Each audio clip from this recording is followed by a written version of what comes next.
Oh, fuck's sake. That's a great film. Begins. Nice, man.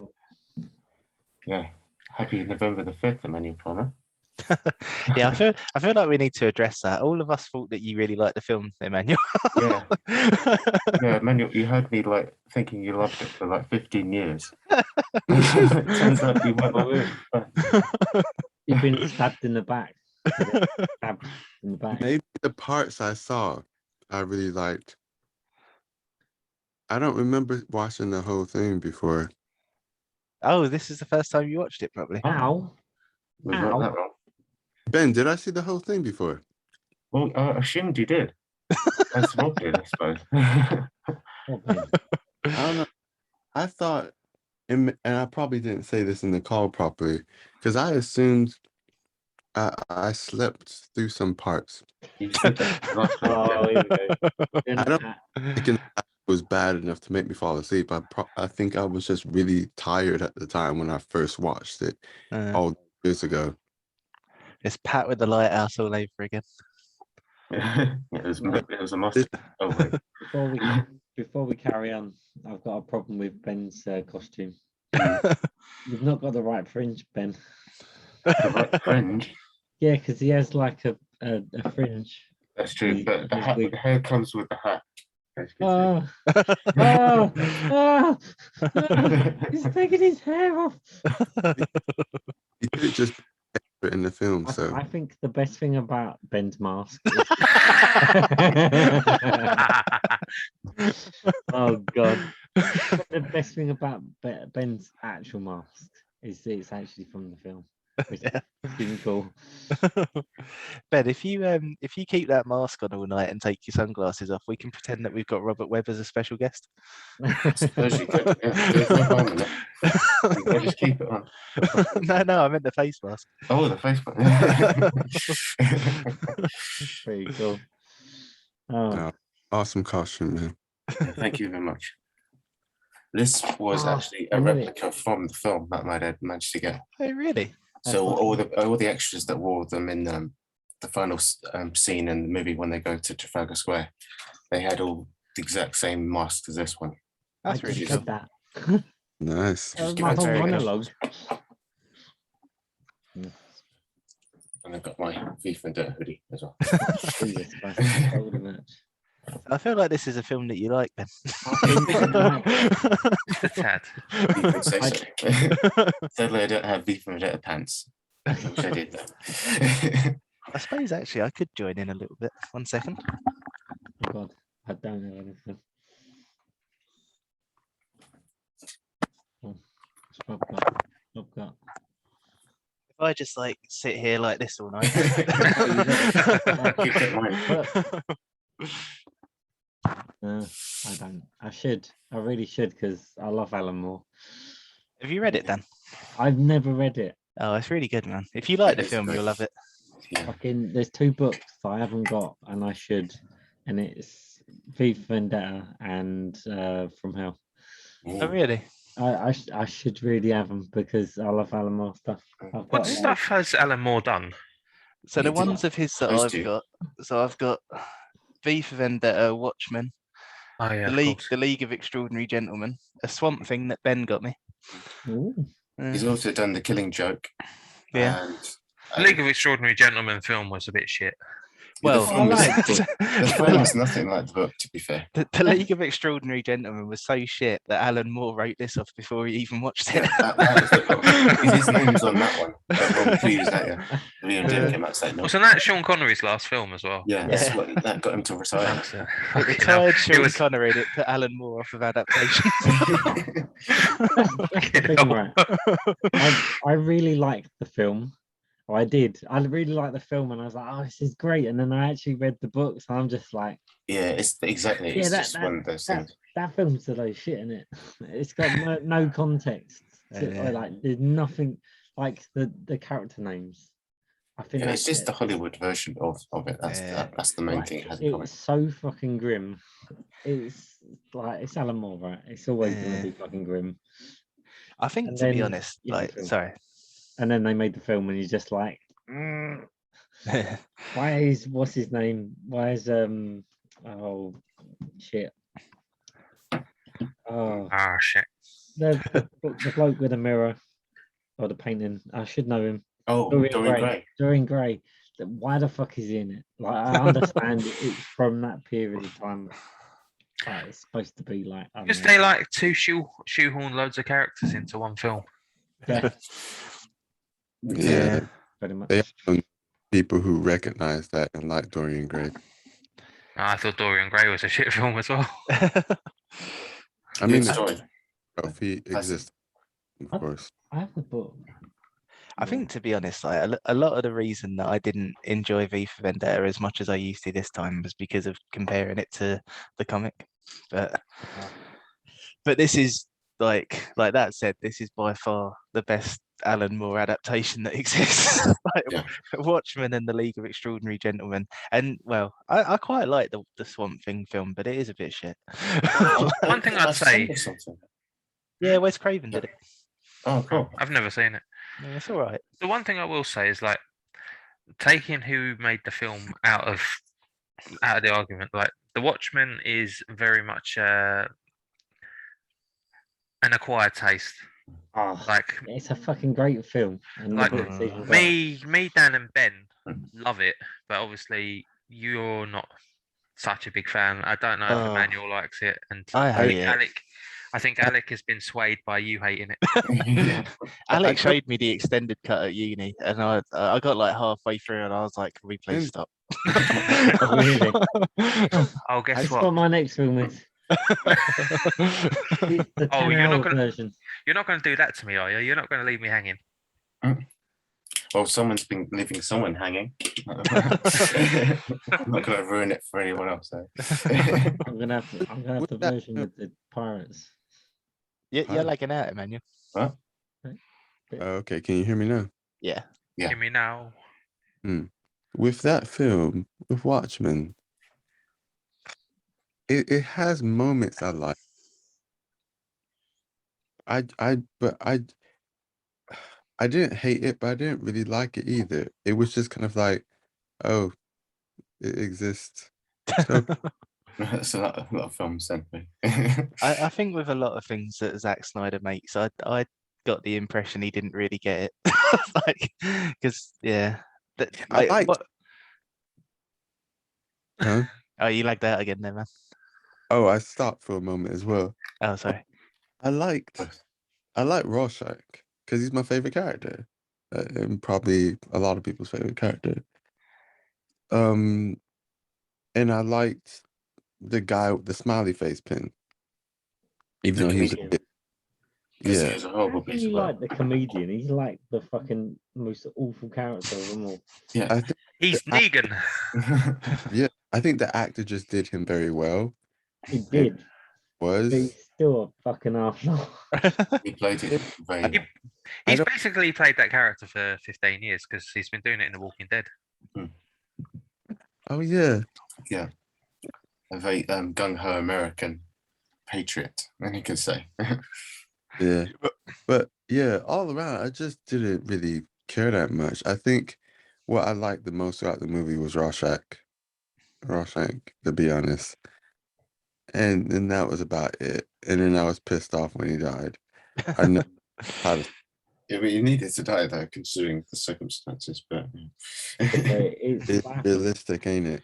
Saying, even though it is realistic, I'm glad they ended it a different way than the books. Because if some random big alien just showed up and started effing up things, I would have been like, really?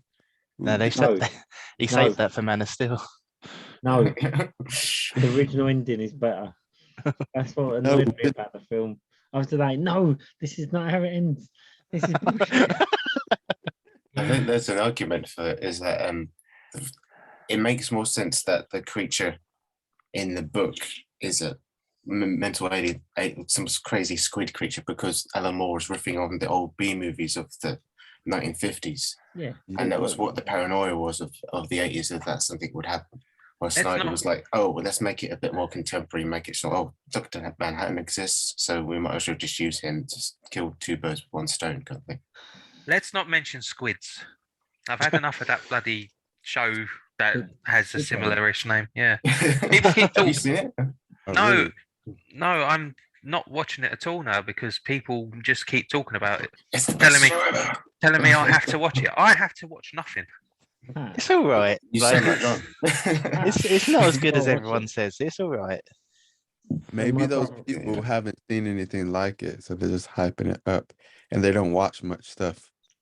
So my brother has watched it, and he reckons like he's literally watched all. Is it 9 episodes? And he reckons Yeah. like the first couple are okay, like they're good, and then you go on, and it's just like, nah. I think it's a good series, but like, it's a really good concept. But loads of things happen towards the end where I'm going like, all right, but if that didn't happen, what was your plan? Like everything's just like very convenient towards the end. Oh man. Yeah. Anyway, sorry, Ben. Why'd you pick the film? Yeah, It's Ben. me. Why did you pick the film? I think it's really. Well, it's always, Sorry. ever since I saw it, I had this like, what's the word? Because before it even came out, my dad got me the graphic novel, and it was this, my dad was saying, "Oh, they were going to make a film about this in a couple of years. It's something you should definitely read." And it had this mythism about it that I was like so looking forward to because of the build up and the whole story and the concept of this Guy Fawkes character. And so I was really wrapped up in the whole world and the story that was time. But even when I was like 16, 15, 16 years old, I was still kind of like enthralled and like enraptured by the whole concept of the government, like the 1984 style kind of thing, taking over the UK and just being like, what would it do to this country and how would people react to it? And a character like V was always quite a fascinating one, just because he is the symbol of like rebellion and anarchy, but in a way that kind of like you get his motives, you understand why he's doing what he does, but the reason why he is the most enthralling thing about it for me entirely, because it's probably such a tragic backstory and it just seems quite true to life that something horrible would be covered up and something quite disastrous and quite twisted and barbaric would lead to someone do something just as twisted. And the ambiguity of like, is he doing the right thing here, or the government who's supposed to be doing the right thing aren't either? So what is good and what is right? So I like the moral grayness about the whole story, that the good and the bad is kind of like on the same sort of level. So that's why I think it's quite it still strikes a chord with me for a lot of reasons to this day. And so that's why I thought I had to pick it, because when I saw it finally, when the film came out, it captured the novel very, very well. And I just, and I've always having to watch it a couple of times since it's come out. I've probably seen it like 7, 8 times now, and it always still gets me. So yeah, that's why I thought it had to be included for Film Club. I like these picks. Like, I like it when it's a film that sort of means something to someone.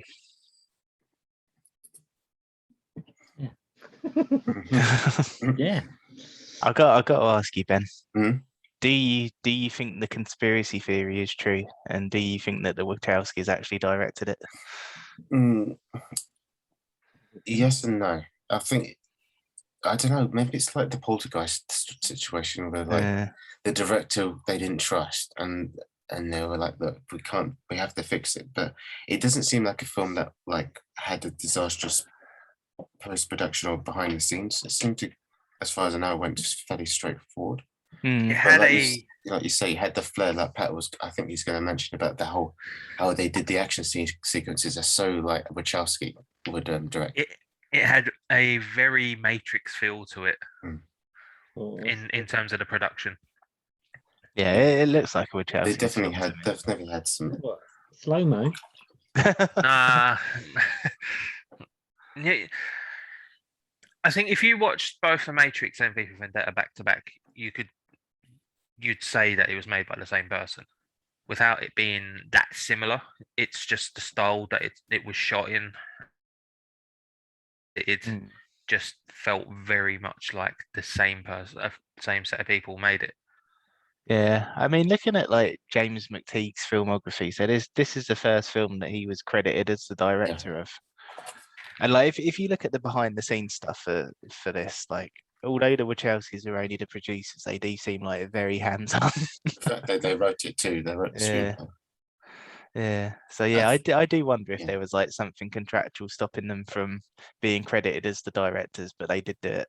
Possibly, yeah, I wouldn't be surprised. But yeah, I think they did. Whoever did it did a really good job in making like the story itself was the essence of it was perfectly adapted. Nothing was really lost to the extent like some of the things like Extraordinary Gentlemen. But yeah, I think that what I found is so strange about it is that they managed to kind of like create this world that's kind of like hyper realistic and hyper like I'm not sure the word for it. It's not quite like science fiction, but at the same time, it's not quite right about the world. It's just it's got this strange tone, and I really like it for that reason because it's just it's a bit like I don't know. It's a good example to compare it to. I It's think a bit weird. It's like it's kind of it's weird. It's like you believe it's a real thing, Mm.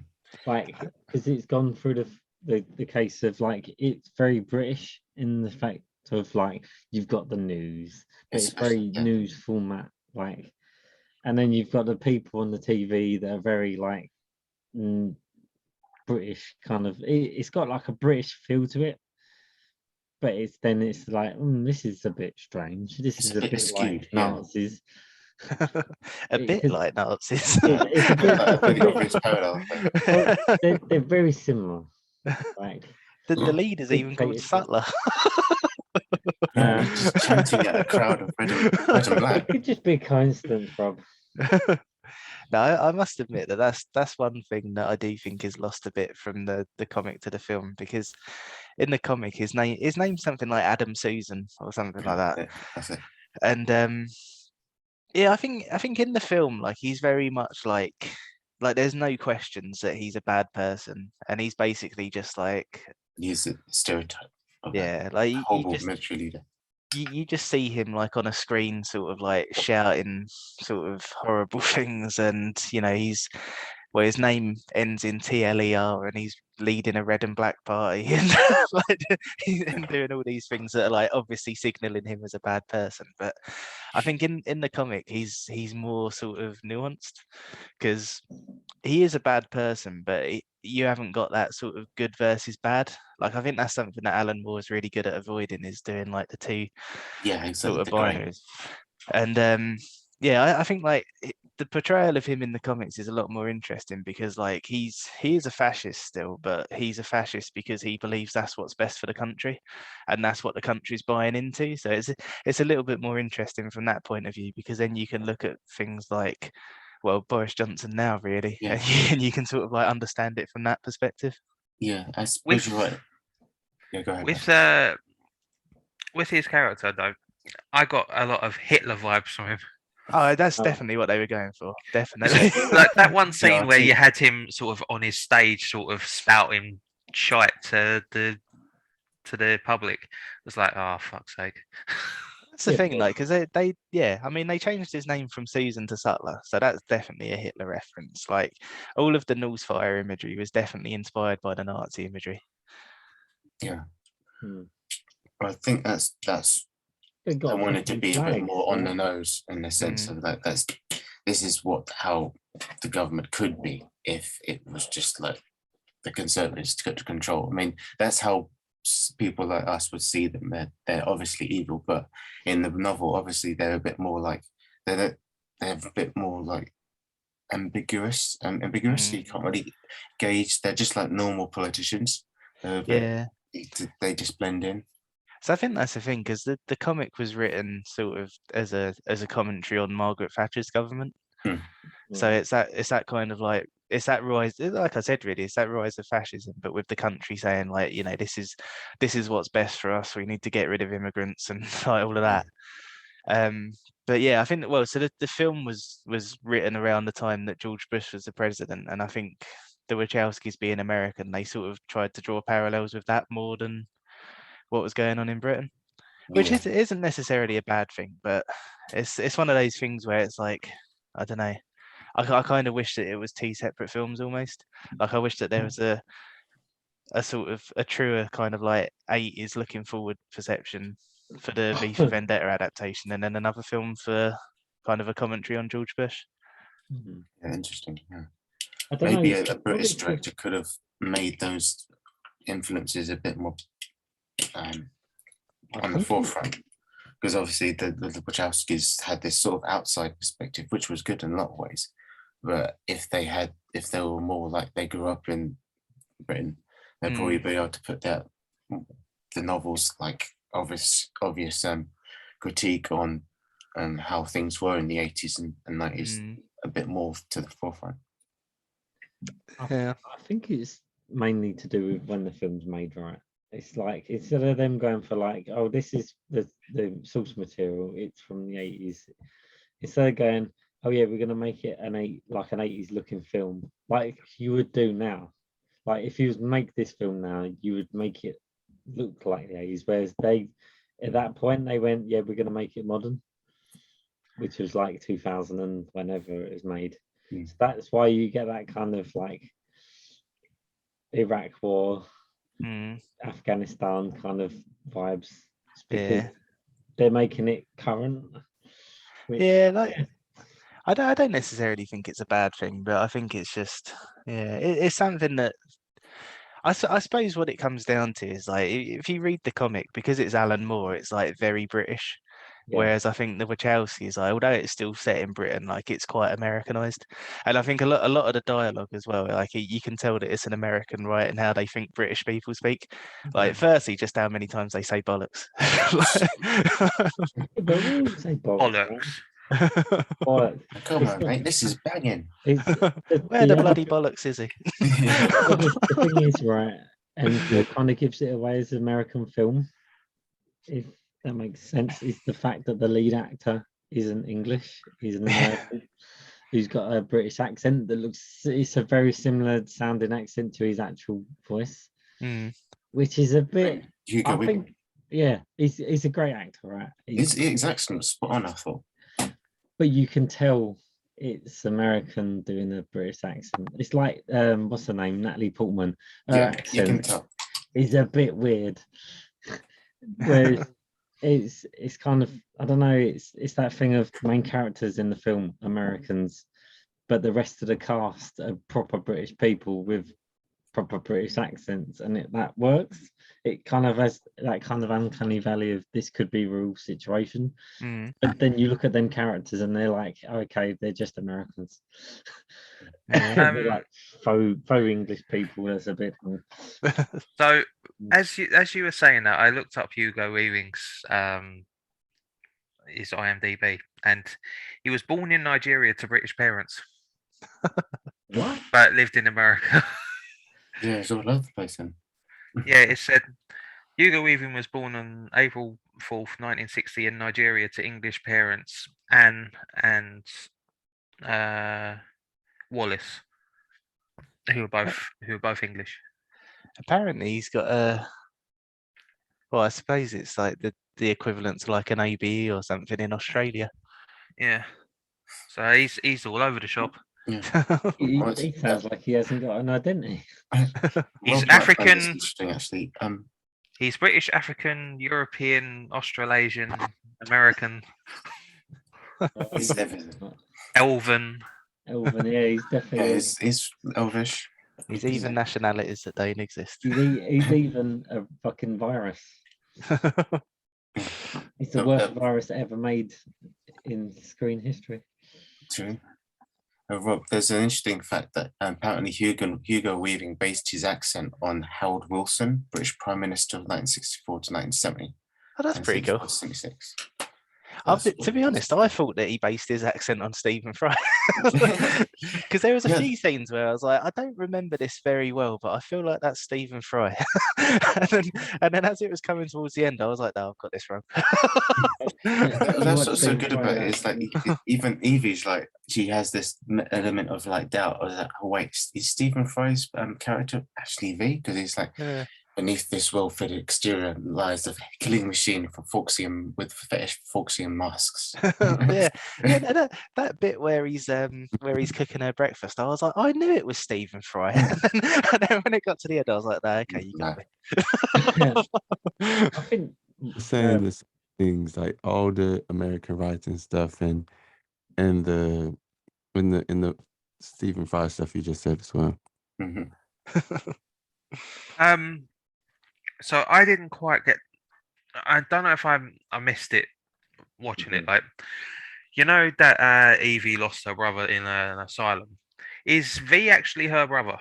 No, no, not at all. Definitely not. No. No. Okay. no. It's so the whole thing about it is that the government's made a virus, Hmm. and they was trying to treat it with the people.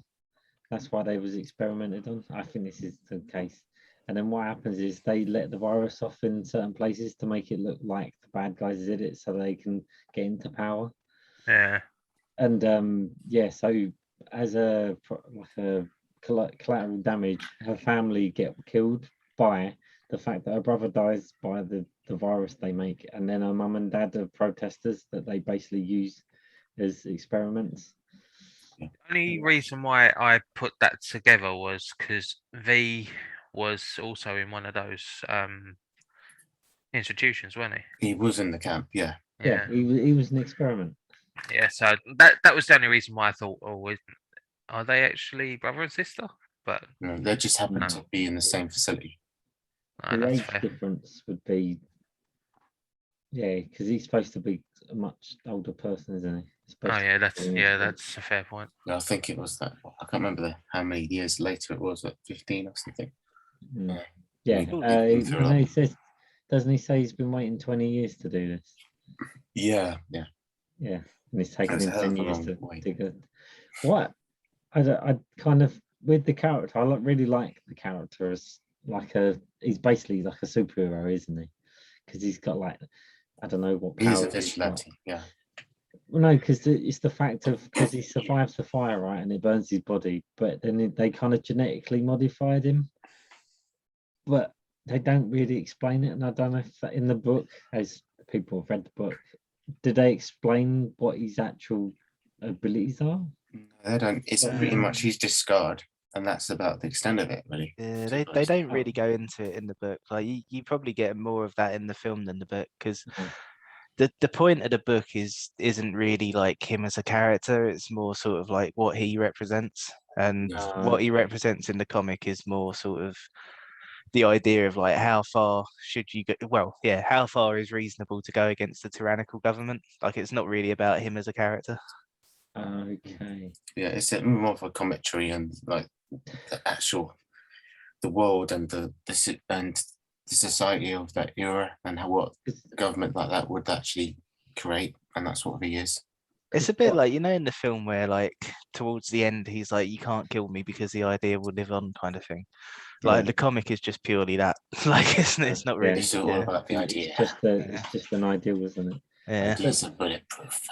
Because the whole thing about, because what kind of got me intrigued is the fact that when she talks about him, and she says that she saw that he's got no eyes, but she knew that he was looking at her. It's like, well, has he got some kind of like daredevil kind of power where he can actually see? It's more of a metaphor there, I think. Is it the fact of like he can actually see, but he's got no eyes? He's got like some magic shit. And it's like that's kind of what bugs me a little bit, because they kind of made it really ambiguous, and I don't like the fact that they've kind of gone, yeah, so he's got like superhuman strength and he can see without eyes, and then they've kind of gone, yeah, we're not going to explain this. Oh, it's been genetically modified, because because she says, oh, we tested it on him and he kind of changed he basically made the antidote, I think, if that makes sense. but then they kind of like there's bits where he like superhuman strengths people, like picking someone up with both hands is a superhero strength. I remember watching a video on like in films where people pick them like the chokeslam Yeah. Mm. business. I watched a video and there's no way a human person could actually pick someone up. Well, like Batman would, yeah. Yeah, That so is like when hard. Batman picks someone up, like without actually putting them against the wall, actually picking them up with your body strength, like your arm strength, your arms are not strong enough to be able to pick someone up. Yeah. So there's like other bits where he takes someone out and he kind of lifts them up, and it's like this is kind of like superhero strength, kind of Hmm. whatever. But yeah, they kind of I kind of was intrigued. I want to kind of know a bit more about like if he's actually kind of it's a superhero film, isn't it? Kind of. Yeah, to Because it's an Alan Moore film, it's always going to be a bit more of a like a superhero kind of like Batman, but even more fucked up. But yeah, I just kind of felt like they left it a bit ambiguous, which is a bit annoying because I love the fucking character. Like I just love everything about it. But yeah. Yeah, that's kind of my only real criticism. Mm. It's just that they kind of they made this character and then they didn't really make any sense of it. I think you get I more. want to be told I've every one. bit of information. I've one very minor criticism, and it's just Oh, it's just the it's more the homework thing. Just based in the film, or if it's the same in the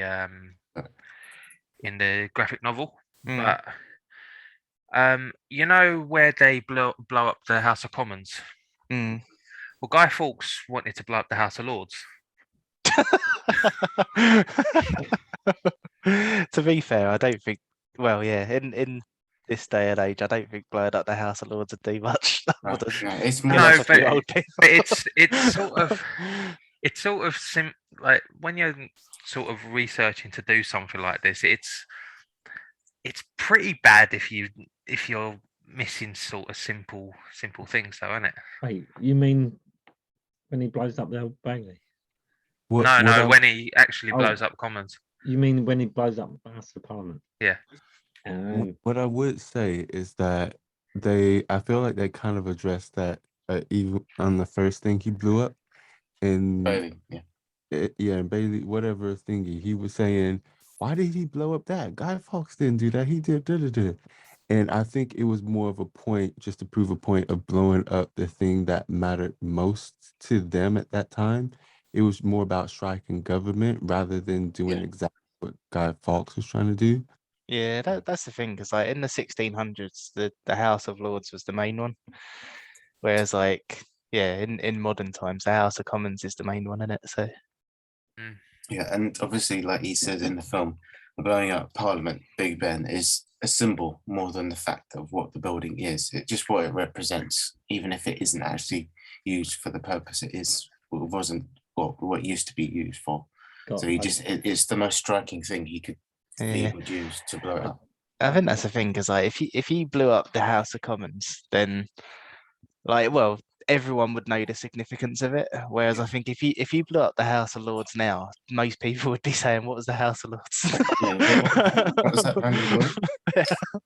Well, what is interesting in the book, actually, what I remember from it, I think Rob might remember, in the graphic novel, Reeve blows up Parliament instead of the Bailey first, and in the final he blows up Downing Street, which would be quite an interesting thing to see. But obviously, doing it that way, putting Big Ben at the end is more of a striking thing to see than just them 10 Downing Street going up. Ben just made a pun and he didn't realise. What's that? You said it was a striking thing to blow up Big Ben. Oh, the strike, striking off the clock. Yeah, I see. I was like, such a meta bloody pun. Sorry. I don't agree. I don't agree with blowing up historical buildings. So I felt it was very distressing. I was like, oh, that's like a landmark. It's like blowing up fucking St. Paul's, or I don't know, the Tower of London. It's like, Destroying oh, statues. so much history. The destroying of statues recently must have had a very bad effect on you then. Oh, it's like I don't give a shit about American stuff. Like they can blow up the Statue of Liberty as much as they like, or the what do I call it, the White House. But when White it House has been blown up like 10 times. fucking like what was the film? It was one of the Thor films, and they blow up fucking like central London, and they blow up Tower Bridge, and I'm like, no, the national landmark. Probably why they do it. But yeah, but like the whole film is it's so great. Like the way it's like paced, like I love the bits when they're kind of like trying to get him, and he's always one step ahead of them. It's just like, oh, this is like Batman, but more British. Bloody British. But it's like the dictatorship stuff. And then when you find, like, when you get to the end and he's like, they got him and he's just like this puny man, it's like, yeah, he's not really that scary, is he? Yeah, it's just a normal guy. It's like, oh, fucking, he's just like bloody and it kind of defeats the point of him being like this totalitarian scary man. He's just like some feeble old man. That's quite a good name for a band, Totalitarian Scary Man. Yeah. Your favorite. Let punk. But I think that's the thing, though, isn't it? Because it's, well, yeah, the whole point is that it's all about ideas, and it's not necessarily the person who's at the front of that idea. It's being able to take people with you, which like I said, I think that the film did miss that a little bit. Like it did an all right job of it, but I think because the comic is all about sort of everyone thinks that they're in the right, nobody's like totally good and nobody's totally bad. It's just that they're doing what they think is best for the country. And that's the thing that makes them bad. Then because they think they're doing good. Yeah, because that's the thing about all of Alan Moore's books or his writings. It's basically, instead of like the good guys being the good guys, there's always something wrong with someone. There's always a flaw with, because as humans, we're all flawed. We make mistakes and we have pasts that are not always great. But it's what you do with it, like your decisions that make you a good person. Like he might be going against the government and he's killing people and he's blowing stuff up, which is a bad thing, but he's doing it for a good purpose, or he's doing it for a cause that he thinks is right, or it's good for a greater population other than the 5 people he's killed because he's making a point. That's why I love what's it called, Watchmen, because you look at all the characters, they're majorly flawed. Like Dr. Manhattan, he becomes like he's superhuman, but he doesn't care about the human race because he's got like far beyond. He's so detached. Of course he doesn't care about the human race. He's walking around with his dick out the whole film.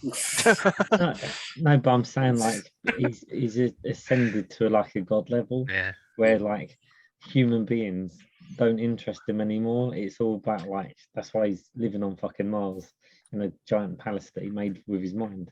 It's like, but he was a real person, and it's like he's ascended, like, yeah. And like Rorschach, for instance, he comes from an abusive family, and then he's doing the right thing, but he does it really horribly compared to Batman, where he's like, he won't kill people.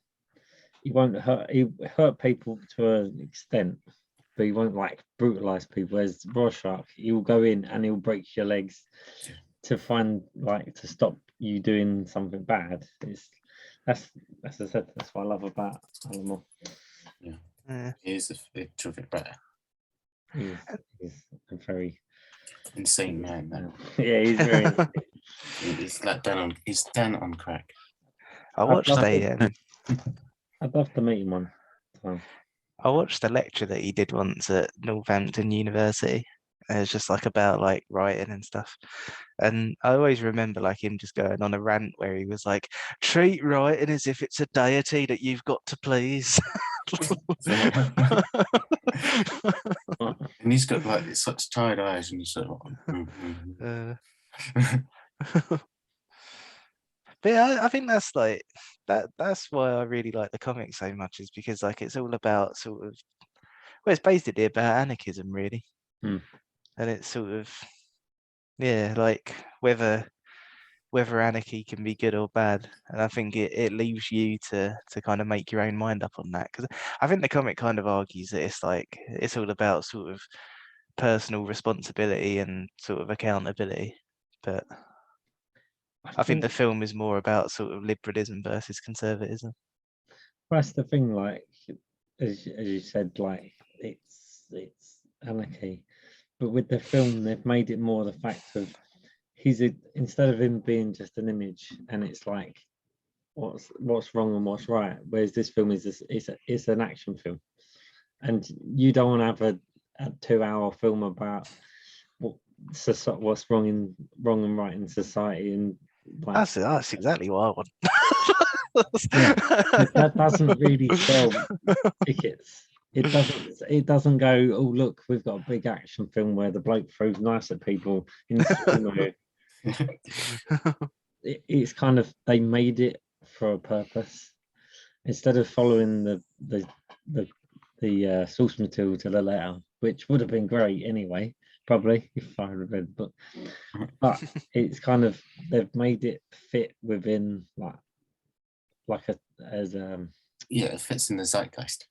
Yeah, it's like a blockbuster kind of film. It's, oh, we need a big action film. We need this bloke to look like this, and it's like it's become quite a iconic kind of film, isn't it? For that mask, because everyone there, oh, I'm gonna be an anarchist, so I'm gonna wear that mask, and it's I think it's been marred by people that do bad things. They kind of take it on the surface level, and they don't actually know the true meaning behind what V stood for. No, which is a shame. It's kind of like, oh, I want to be disruptive, so I'm going to wear this mask, and it's kind of always everything gets subverted. Like the whole thing about the mask is subversion. Yeah, Ben, you in your bloody mask, you yobbo. But it's always the way, like everything gets subverted. Like in the film, oh, we can have a subversion. I'm gonna go on like forever, but like the fact that like God save the Queen and it's the bloke's face, like yeah, so fucking hell, Ben. God save the Queen. But yeah, like I when I did my degree, I did a what do I call it, like a module on subversion, and now like taking things and going against what it's supposed to be, like Banksy. Even though I fucking hate Banksy now because of like there's a history behind why I don't like Banksy, but like this whole thing is subversion. He takes something and he changes it, and everyone goes, "Oh, that's a bit risky, isn't it?" But majority of the time, I'm not going to go on about it because I really, really don't want to talk about him. Banksy. But yeah, like I love the fact of like the whole subversion in the film, like the fact that Stephen Fry has a secret basement or secret room that's got all the things that are banned, like different religion, homosexuality. What else has he got? He's got all these different things, and it's all just he's just subverting the status quo. It's great. It's great. Yes, I like subversion. Yeah. Pat, was your favourite film? Favourite part of the film? I feel like I've talked. There's quite a few bits. I know a lot of people are going to think the last scene where you have the music and the explosions, but no, that'd be too easy. My favorite part is probably the entire sort of little sequence with Stephen Fry. So you got the comedy sketch, and then that leads into the fingermen coming for him, which I thought was quite. I thought it was really well done. It's like not so funny now, funny man. I was gonna say, could you say he got fingered? Oh dear. Oh dear, oh dear. Yeah, I didn't really understand. Dream doesn't support that kind of thing. Right. So is the fingerman actually in the graphic novel? Yeah. Because that's a This- really weird, like, just I can't remember if watching they're it. called that, but they're definitely in it. Yeah, it's all to do with the New World Order, isn't it? But it's the fact that they're called fingermen. It's just like, oh, this is weird. And they'll What make you you gonna swallow do? it. That's the whole point, isn't it? That the New Order model was based on the human body or something. I can't remember exactly the reason, but it's something to do with them being like the long arm of the law. Is it really long? I've got a long arm. I am the law. No, it would make sense, right? If it's the arm and the law, they would be the end of. Let me It's Google it, finger- because there is something behind it, but I can't remember exactly what it is. Get it? Because if they're the fingermen, they're the ones who are the what you'd call it. They're like the forefront. They're the ones that do all the work. If that makes sense, because your fingers do all the. But yeah. Yeah, here it is. Yeah, so the secret police are called fingermen because the new order was arranged on the model of the human body. The chancellor was the head, the television station was the mouth, visual and audio surveillance were the eyes and ears. Inspector Finch was part of the nose, the police force and Creedy's secret police were the hand. That's very interesting. I'll be honest, like he was a bit of a dick, but I did enjoy Creedy. Yeah, he was. One is a great actor, R.I.P. But yeah, he had this. He understood what he was coming from, and the way he did his job was so like efficient. You can see why they trusted him to do what he was doing. It's like I was going to say it's like the Lethal Weapon thing of I'm too old for this shit. I'm like 2 days from retirement. He's like that kind of person where he's just like, I just don't want to do this anymore. I'm just going to drink my whiskey and not sleep. It's like, yeah. I think that arcs back to like old school 70s TV police, British police programs from the 70s. There's very much the case of like, you fucking what? Actually, Dan, now that I think of it, when I was talking about the similarities between this and Matrix, that sort of fight scene between V and Creedy's Fingerman had sort of an element to the Matrix fights as well. Yeah, the choreography was very much the same. Or like the fact that he throws the stuff and they're like, and they're like they're trying to pull their guns out or they're trying to reload and they're like, That was a really cool scene. I think one of my favorite scenes is probably the one of the first ones when she meets him and she has no fucking clue about what he is and he's like, wait a minute, the music, the orchestra starting and he gets his thing out and then it goes boom and she's like, what the fuck is this shit? Yeah. But also it's like one of my favorite all-time pieces of classical music. But that's on the blacklist. I don't want to hear that music ever again. Yeah, it's just, I think that was one thing that I thought was like, I don't know, almost creepy, was that it's set in 2020 and you've got a government mishandling a virus. And then I got that. Like literally I was watching, I'm like, fuck, this film makes more sense now. Yeah, that's what I wanted to pick it for this year because it's so relevant to now.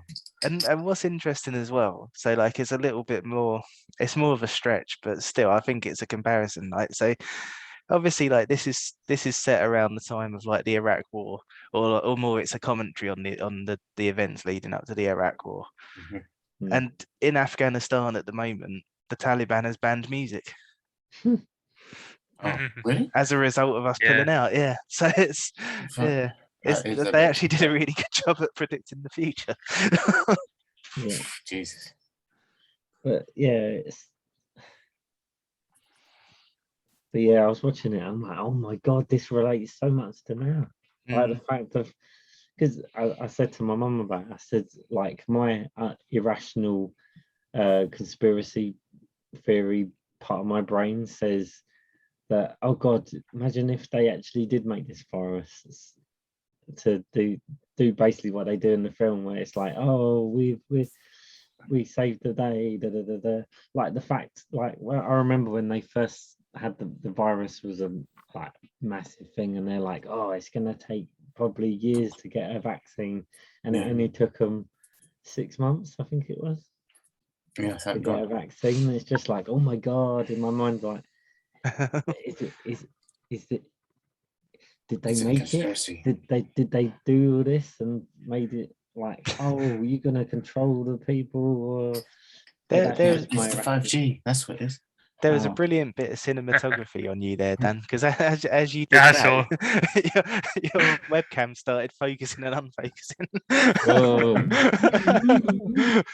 It's the mind control, but yeah, like as I said, my irrational kind of part of my brain goes, what if like our current situation is actually man-made and they did it on purpose to either sell a vaccine to make loads of money? Because you never know, right?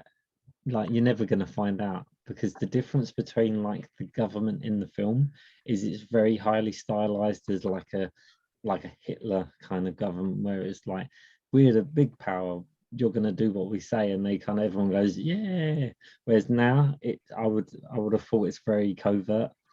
If it was a thing, right, I'm going to probably get shot in a minute.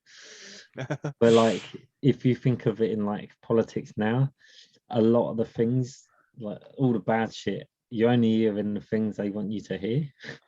There's probably a lot more bad shit happening and no one knows about it. To be honest, that's the scary thing about Boris Johnson, is that, well, he's leading a populist government. Like he's only doing the things that he perceives the public wants him to do, which is exactly how Hitler gained power. And that's basically how every dictator and every fascist government has ever gained power, is by saying, yeah, you the public, you are right about everything, so we're going to go and persecute these people. And yeah. It's what I want to do. It's what I That's the thing, right? Like no one really likes him, but for some reason they voted him in to be the prime minister. Like Trump. I bet his mistress don't even like him. But that's the thing, right? It's kind of, everyone knows that he's incompetent, but they still vote for him, and it's because they think that, okay, he's incompetent, but he can sort things out. And it's like, that doesn't make any sense. Like, no, It's just that, like, no, that doesn't work, because the problem you've got with that is then he can make even bigger problems that everyone goes, oh fuck, we need you to sort this out, and he's like, yeah, I'm gonna do that, and then it just kind of fucking keep going.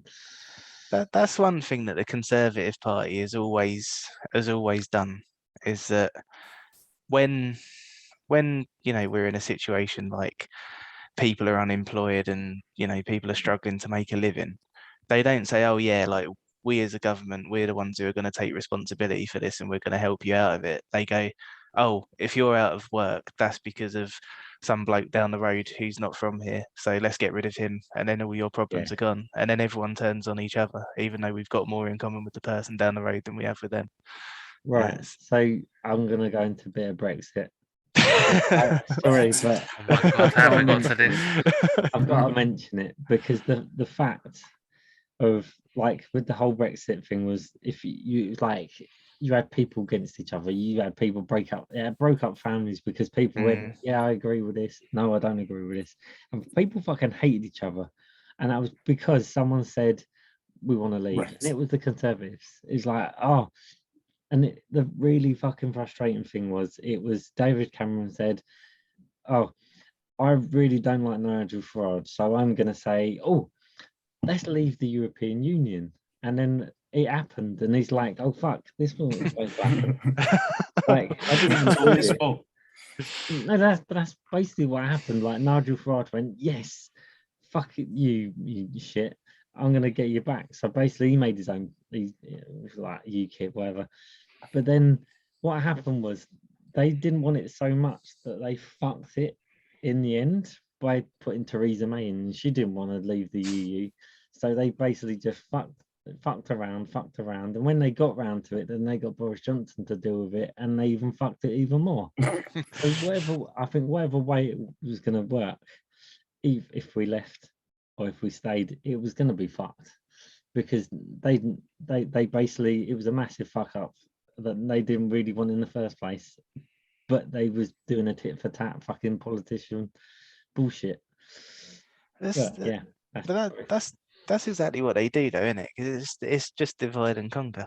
Yeah. Because Yeah. if you've got sort of families and you've got sort of communities having a go at one another, then they're not looking Yeah. at what you're doing as a government, and it's easier for them to vote you in again. Yeah. And it's just polarizing people, because that's what gets them votes. And as well, if it disenfranchises people, they're not the people who are going to vote for you anyway. So you're just taking even more votes away from the other parties. That's so true. Because that's the thing, right? Like, as you said, it's kind of a distraction. It's like, oh, this person's done this, so you should hate them, and everyone goes like with the Brexit business again. Like when people said, oh, we want to leave, all the people that were like pro Brexit, they was classed as racists, and it was just the media fucking swole it up to the point where it's like, oh, we fucking hate you because you think we should leave because you're a racist. And it's just like, no, but some people have opinions. Like, you can have an opinion, it's a free world. You might not agree to bureaucracy, which is the EU, but let's not go on that. But no, it's, and then the problem you get is then you go, oh look, wait a minute, this bloke's been being paid off by big companies to give them underhanded favors, and it's just like, but these people get away with this, and they've been getting away with it for fucking years, but we hate each other. It's like, you should be concentrating on getting rid of these people that fuck your life up more than people that you hate fuck your life up. And that's the biggest joke of it all, really, is that a lot of the campaigning from people like Nigel Farage was like, oh, we're full, we can't take any more immigrants, and all of that. And then literally 6 months after he's got what he wanted, we've got a petrol shortage and a HGV driver shortage, and we like it's literally just like it hasn't even taken a year for things to go to shit. Like it's but I because why I don't agree with some things is, and it's like with the immigration business, the problem we had was we relied too much on basically slave labor, and that's why it was, because a lot of these people that come from different countries, they wasn't really paying them like how much you should be paid. So then people go, okay, we don't want to do this now because we see that we're being treated wrong, so they leave, and that's what basically happened. And like with the pandemic, it's what's happened with that is, oh, all the business is gone, so we're just going to go and find another job that actually pays us money, and that's why we've had shortages in drivers. Like they were saying about was it this morning I was watching it, they were saying about taxi drivers. A lot of the people have either retired or they've gone and become delivery drivers for like Uber Eats, because they need a job. Like their job is to drive someone something or somewhere, and they're not just going to go, yeah, we're gonna just not have a job and like be poor. We need a job to live. Start doing fake taxi instead. I don't know if that's a credible career. You're not going to Actually, on your CV. What's funny is like about 6 months before the pandemic started, we apparently had someone from a fake taxi video in our store.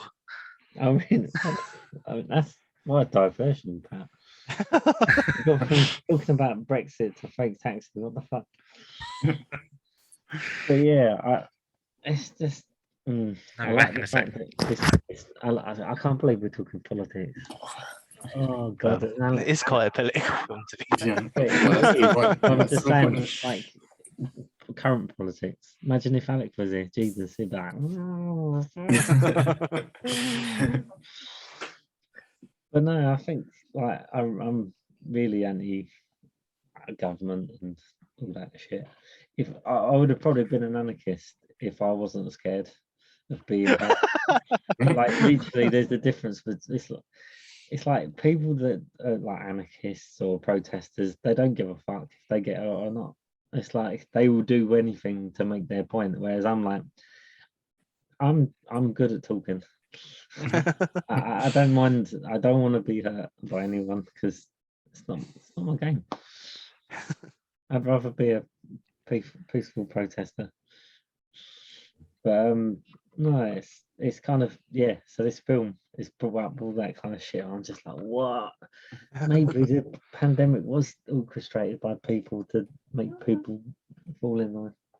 It's like, oh my god, this is so current. But it's always probably been like that. It's like why there's always been like communists.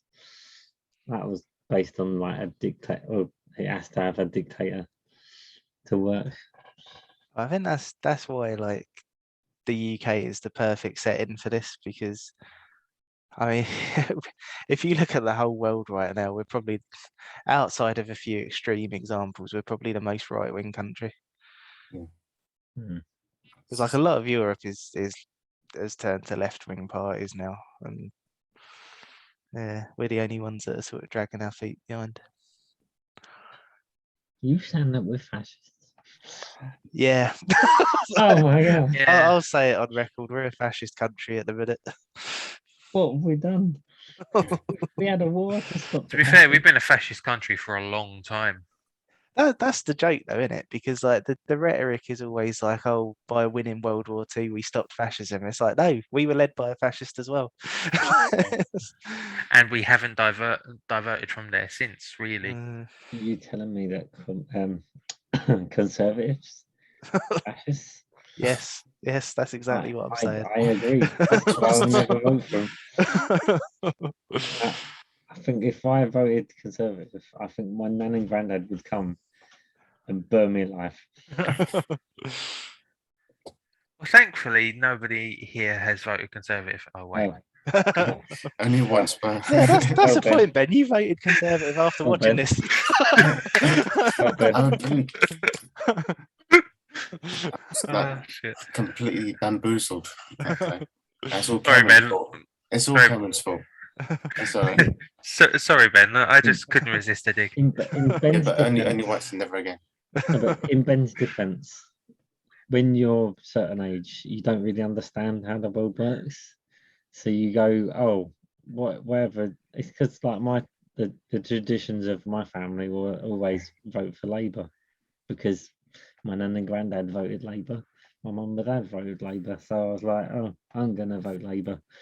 And I don't vote for them anymore. But let's not get into that.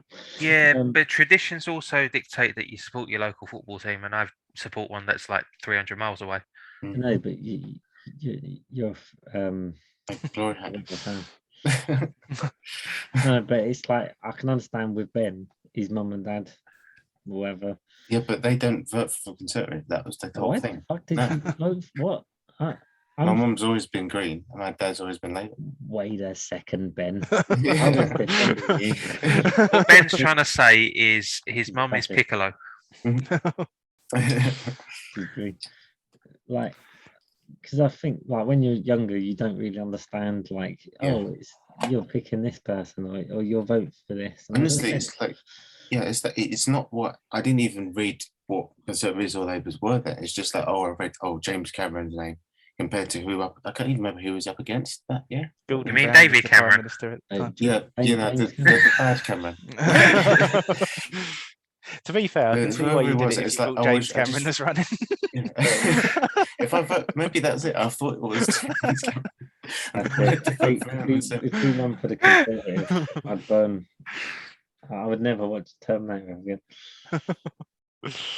Oh, man. That's the thing, right? You make a decision on like the current thing, and if you don't really understand how it works, then you're going to vote for people you might.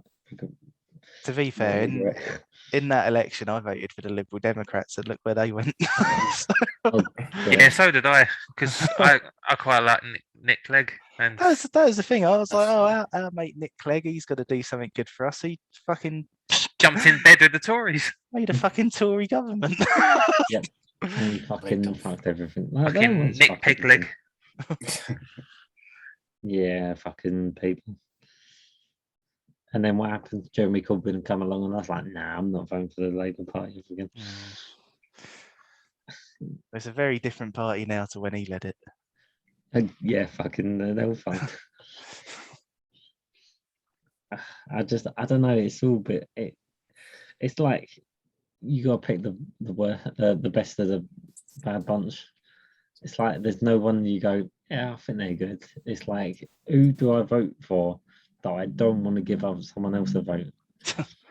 Well, what it boils down to for me at the minute is that even the worst Labour government is going to be better than the best Conservative government. So although I don't agree with everything that the Labour Party are doing at the minute, and they're nowhere near the party that I'd like them to be, Yeah. they are going to be a better government than the Tory government. One would hope. What's the saying? Better the devil, you know. Yeah. But yeah, Well, the lesser of two this evils. this is film club, So not politics. we've come to the time in the call where I go through the box office. I was just saying, Good diversion, Pat. So Pat, you budget- should have a little jingle. the budget for this film was in the current day it's quite small, like 54 million. Oh, just Really? Just Yeah. That's 54 great. So million. like if you So look- nearly half of the budget of The Greatest Showman. is this going to be sort of Oh my shoehorned into every budget thing that I put Yes. there? That's the Yes, it parameter, is, really. because it was made 10 years earlier for half the budget and it looks better. Yeah, like it looks like a film that was made at hundreds of millions of pounds or Yeah. dollars or whatever. Matrix level. fucking- Yeah. yeah. Yeah. Opening weekend in America, it made 25 mil. So it's like nearly made half of its budget in just Yankee land. Yankee. But it only made 70 million in the US. Oh, only 70 million. Yeah. It's like spare change for Elon Musk. It did. Currently, it's made 132.5 mil worldwide. So it's not too bad. Just cutting away. You've got to make a fucking a chart with the films that you've got to have like in comparison to like Greatest Showman budget to every other fucking film. I'm more than happy to incorporate that into the So spreadsheet. every time, like we've got to do it. Like this is Pat trivia moment, and it's like here's the budget of the Greatest Showman. Yeah. This is how much more it was. We'll And just this is have a like, better film. these are all the films that look better than The Greatest Showman, and that'll be easier because it's all of them except Shark Boy and Lava Girl. And these are the Did they have a bigger comparative budget? budgets. Well, there's a few that Uh, look a lot shitter. Is there? I'm not sure. Oh, and Shark Boy and Lava Girl. That film's the biggest piece of shit ever. Yeah. Anything else? Oh yeah, I'm just reading through some trivia for the film as well. So you know that domino scene? Mm. It Wait. took 22,000 domino pieces, and it took them 200 hours to set up. Really? So imagine if Hugo Weaving fucked that up and they had to do it again. Yeah. Well, that's something that I wanted to ask actually. Was it actually Hugo Weaving in the mask, or did he just do the voice acting? I don't actually know. I'm I- assuming he did most of the acting. Hmm. He seems like that sort of actor that wouldn't want someone else doing the. He probably didn't do the fight scenes because you can just get a fucking double. Double. Not even a double. Just You just get someone else to wear the costume. Ben, do Yeah. you know that? Like, in the actual film, was it Hugo Weaving in the mask, or did he just do the voice acting? he did everything actually. I think Oh, there was really? only the stunts that he didn't do, like jumping off like the church and all that stuff. Yeah, all I the mean he's fight not Tom scenes. Cruise. But yeah, there A lot was taller. there was actually someone else that was supposed to be V in the film. I'm trying to figure out if Hugo Weaving was a last minute replacement. No, really. Yeah, originally it was James Purfoy who was supposed to be V. Oh, So don't know maybe if they he- got Hugo Weaving when the Wachowskis took over as directors. Perhaps. Yeah, James Oh. Purefoy, he's an English actor, and he- Really? Yeah, I James didn't know. Purefoy is a really good actor, but I think they probably got the better actor to do this. yeah, I think Hugo knocked it out of the park. So yeah, I did. but I think James Purefoy would have been good though. Yeah, Certainly. James Okay. Purefoy looks a bit like the Mask. I thought He's stuck to beer. at one point I thought James Purefoy was related to Michael Fassbender. They're very different names. I know, just the way they look. No, I'm joking. Stage names, Rob. Stage names. Oh, he was in A Knight's Tale as well. Another film we may Oh. never see. Oh, And Resident Evil. what? He was in a show with Kevin Bacon a few years ago that was really good. Called The Oh, he was in Following. High Wait, he Rise. I really liked High Rise. He was in Lighthouse. Was he? Was it? Was he? Was it? I thought it was only a two-man show. That 2000.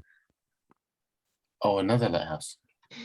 Oh, let's yes. let's not Well tell done. Alec about this one. The original Lighthouse. No more done films it about before. lighthouses. Two house. You know where he was in the lighthouse. He was the lighthouse. Oh, this lighthouse qualifies for bad movie round. And it can pick it. No, not another lighthouse. In square ratio. To be fair, it might be because it was made in 1999 and it looks like it was straight to video. Hmm. If you want a good Lighthouse, play Witcher. But you cut out at the end there.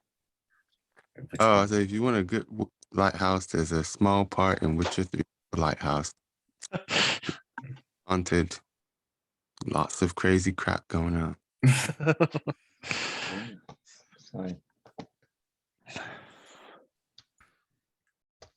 yeah. What the thing I liked as well, like in the bit where she's in the cell, and he keeps coming in and saying to her like, "Oh, you gotta tell us who he is," and she's like, "No." There's a bit where you actually see his face, and it's like, "Oh, actually, that's him. That's Hugo Weaving in the suit," because you can actually see his face. Ah. Just vaguely. Like in the past, I wouldn't have known who the fuck it was. Like, because I'd watched The Matrix, whatever, I wouldn't have known him, like, just by seeing him, like, shadow, whatever. But yeah, when you look, like, closely, it's actually his face, and he looks like Agent Smith. That's interesting. Like, the fact that because I was like, and did she get, like, captured by him, and then captured by the people, and then when you get to the bit when it's actually him, I was like, oh, I remember now. Why did you do this to me? I wanted to stop, but you wouldn't stop. Tell me no. That's quite great. That's a great scene. And she's like, fuck you. And he's like, I didn't mean to be like this. And it's like, such a fucking drama. And then she finds out that the world is bad and she should help him blow up. That's the parliament. Yeah.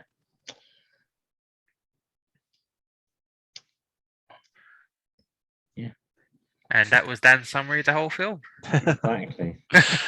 he got shot a lot as well. I just thought it was a superhuman, and then he pulls out a breastplate. A breastplate. He gets a It was breastplate just out, the doesn't it? armor from the night that he was dueling with.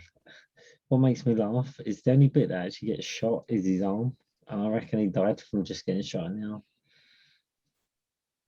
No, I think he Because got when you see him penetrated getting somewhere hit with the bullets, because you see him, then you see him like pull out the plate, and he's got all the bullet holes. His arm gets hit, and you see the blood come out, and that's the only bit of blood that you see. I think, like you actually see it like go into his arm.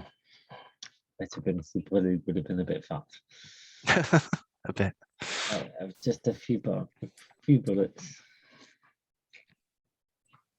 Yeah. Bollocks. Bollocks. Oh, you fucking. Because they always talk fucking. They're like South Londoners.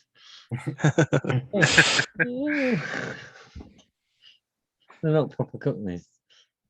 I think that's the thing that, like, I South don't know. Londoners are. that is one thing that I found really awkward about it. It's just like the amount of times people say bollocks. I only heard it like 3 times, all from Creedy. Oh, Don't you no, say loads of people bollocks said all it. the time? Oh yeah, I suppose I say it quite, 'Cause but I not as do. much as they do. That screenplay has blown me out. Yeah, Um, I might need to rewatch it and just watch it for how many times people say bollocks. Yeah, there was more. You know, the little girl with the glasses that gets killed. Yeah, She she's- says Oh, it yeah, quite a few yeah. times. Just watching TV. She's like, It's a good thing. It's a good thing bloody bollocks. Ozzy Alex. Osbourne weren't in it then. oh. Yeah. Oh, that was Yeah. bollocks. He could have been it. He's British. Oh, that was a really bad Brummy accent. Yeah, that's more Bollocks. Mancunian. Who's bollocks that? I didn't. I didn't say I was good at accents. I'm like me hero, Sean Connery. Do you say unlike? I said I'm like. Oh right. See, that's not good at accents. I was going to say the accents is something that we could all agree Sean Connery's better. He's good. He's very good at one accent. He's His all own. accent. He's all. Oh god.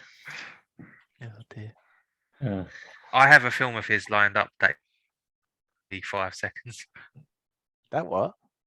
I've got a film that Sean Connery's in on my watch list or my pick list, but he's only in it for like 5 seconds. I think I know what it is. Is he in Highlander? He Yeah. is. He plays an Egyptian in Highlander, and that Egyptian is Scottish. He rides up on the Honest. back of a horse and he goes, "My Stop. name is Juan Pablo Ramirez." Stop talking ill about the dead Rob. He's a national treasure. I don't think he'd argue with what I was saying. It's really funny how he become an actor. It's just like he was going to be a footballer, and then someone said to him, "Oh, do you want to have a role in a play?" And he was like, "Yeah, go on then." He went in the play. It was successful, and then he quit his football career to become a full-time actor, and then he managed to do some musical. Was it in the late 50s? He did a musical. Bren probably knows. Oh, is that Irish musical? Yeah. That film traumatized me. Oh, you watched it? Yeah, my mum likes it. Wait, what film are we talking about? I fuck knows. It's Give me 1 sec. Oh, That's getting it up. no, what it was, I was watching a program a while back, and it was like a "This Is Your Life" kind of thing, and it told you about like Sean Connery when he was a kid, and when he as I said, he was playing football. I think he played for Man United or something, or he was gonna play for Man United, or some Scottish fucking team. But yeah, he ended up doing a musical. Darby O'Gill and the Little People. Oh yeah. I haven't seen it. I have no idea. It's actually quite well thought of, but I thought it was absolute shit. He sings in it. He sings. Why is Sean Connery singing? But anyway. Where's he gone? Rob doesn't like talking about Sean Connery. Oh, poor Sean Connery. The national treasure. Yeah. The best Bond as well. Who? Sean Connery. Oh, well, yeah. I mean, he's not my favorite, but I What did did you like say? him. I did like him growing up as Bond. I mean, to be honest, I've liked all the Bonds. I thought pretty much all the ones they picked, I thought were all right, to be honest. I wasn't a fan of Timothy Dalton or George Lazenby. Mm. Yeah, but they didn't have like many films. There's a reason behind that. I say the best Bond has got to be Sean Connery, but one of my favourites has got to be fucking Roger Moore. His films are so fucking hilarious. Like they're so stupid, but they're great for being stupid. I love Pierce Brosnan. He's sort of, for me, the closest to Connery in every way. and Mm, obviously growing up with his films. I don't know. I think it was a bit a balance between the kind of Sean Connery kind of seriousness and the Roger Moore kind of quips and jokes. Yeah, It was he was like two people merged together.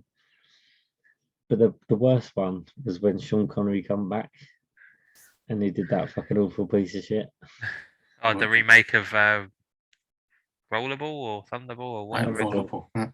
Thunderbolt. It was And you Never watch Say it Never. and it's just he's grey, and it's just like, oh my god, this is awful. I did it for the money. I was gonna say how much for it and they paid him. Certainly did it for the money, that's for sure. Yeah.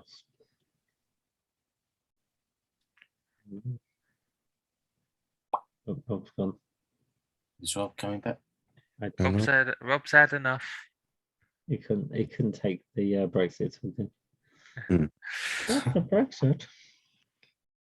Yeah, sorry, Breakfast. I fell asleep for a little bit. No. Oh, in the That's chat. fine. Well, you missed a fantastic conversation. I'll catch up on the If you're interested in politics, then you yeah. Yeah. Yeah. But yeah, there were basically my favorite parts throughout the film. The parts I liked was whenever Hugo Weaving was speaking. Then a lot of the rest, I was just like, oh my goodness. There was just lots of little bits that kind of annoyed me. But because Camilla has probably watched it as many times as you've been. Oh, really? Yeah, so she really likes it. She does feel the same way as Rob on certain things. And I'm sure as some of you as well, other things. But she really does love it. She used to watch it like almost every year. I do watch it every year. Oh, here we go. Con again. I don't watch this again. Yeah, but you don't like watching indie films more than once, so that's fair. Yeah, like watching V this time was probably my 15th time watching it. Jesus, I've 15 probably times. only watched it Yeah, twice. it's watch hard it. to keep track of the numbers. I watch it every November.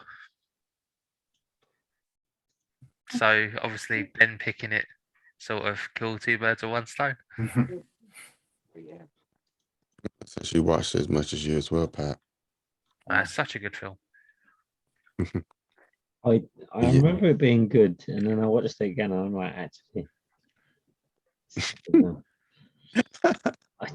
I don't think I shared Ben's inhalation on how good the film is, but it's still a good film. Like it ticks all the boxes, right? You've got like a quippy superhero, Batman-esque person.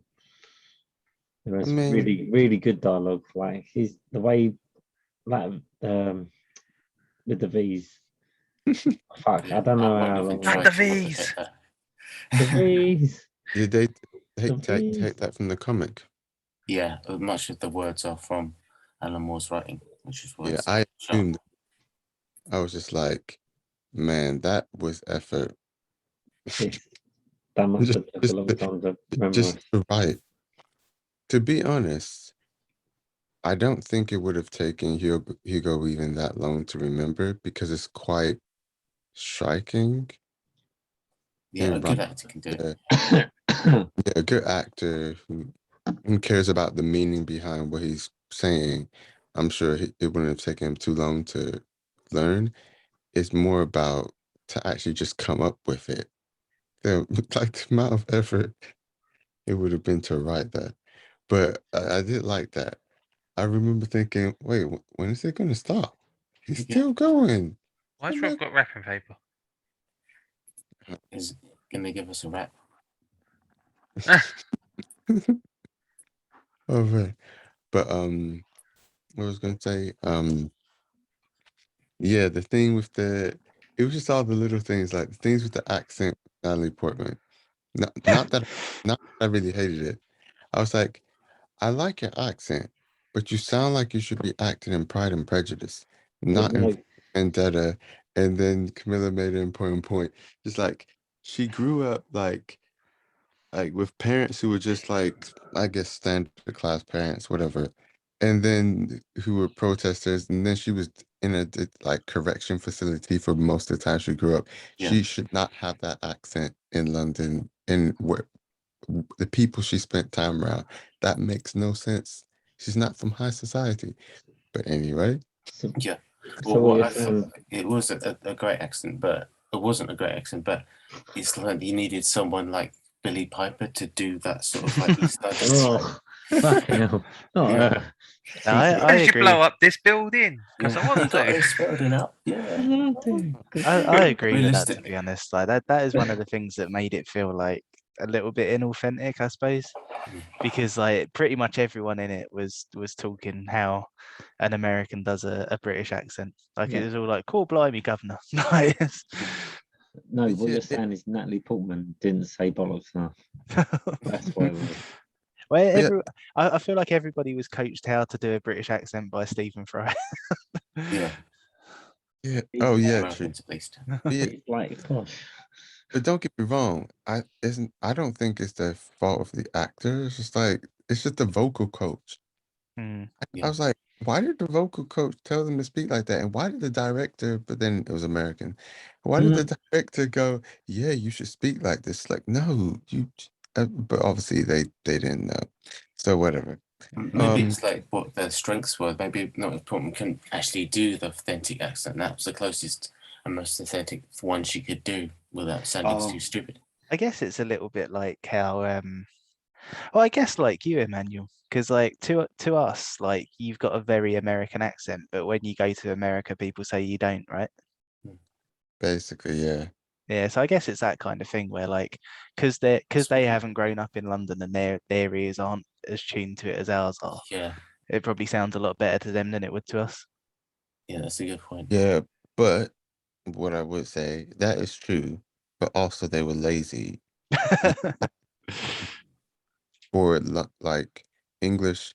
You have proper vocal coaches over there who would know exactly what regional accent to give her, but Mm, they didn't hire any of them. yeah. It's like even the little things like when I was even though this is completely off topic, listening to like the dialect vocal coach for Game of Thrones talking, and the amount of detail they go into, it's just like when you have a good actor and you have a good vocal coach, it goes a long way.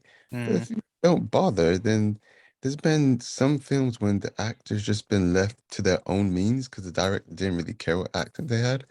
He's like, oh, that's yeah. good. I'm just like, what? Yeah. What is nonsense? Thinking about it, actually, if I met you now, Emmanuel, without actually knowing who you was, I don't think I'd say you was American. Really? Really? No, 'cause, like your accent is like mellowed quite a lot. Because Yeah. how long have you been in the UK? 21 years. Yeah, so I would have thought over time your accent must like just mellow out a bit, and because you probably use a lot more English dialect compared to American. I mean, when you said how long have you been in the UK, I was like, oh, calm down, Pretty Patel. No, but I'm just saying, like, Get out. because it's a long time. It's like over most like half It's of the life. 2/3 of your life, isn't it?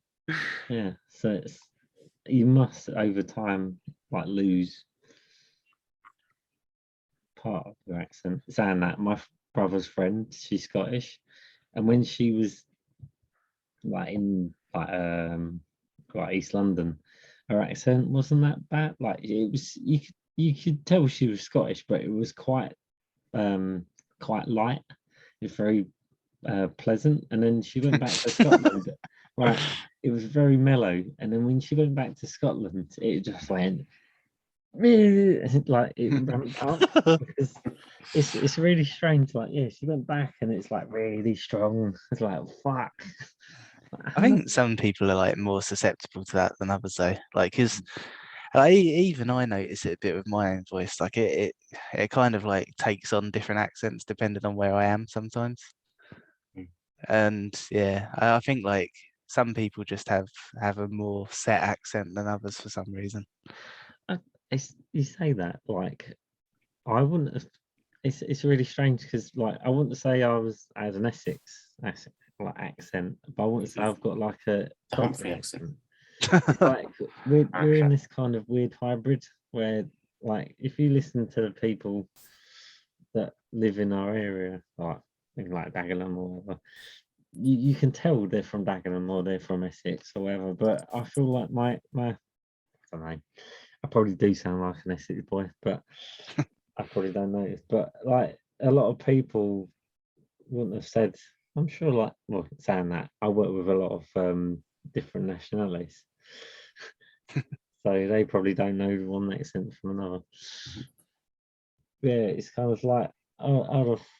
I think that I've got quite I'll say, posh accent. It's very a bit eloquent compared to. All right, governor, how you doing? Like fucking Dick Van Dyke.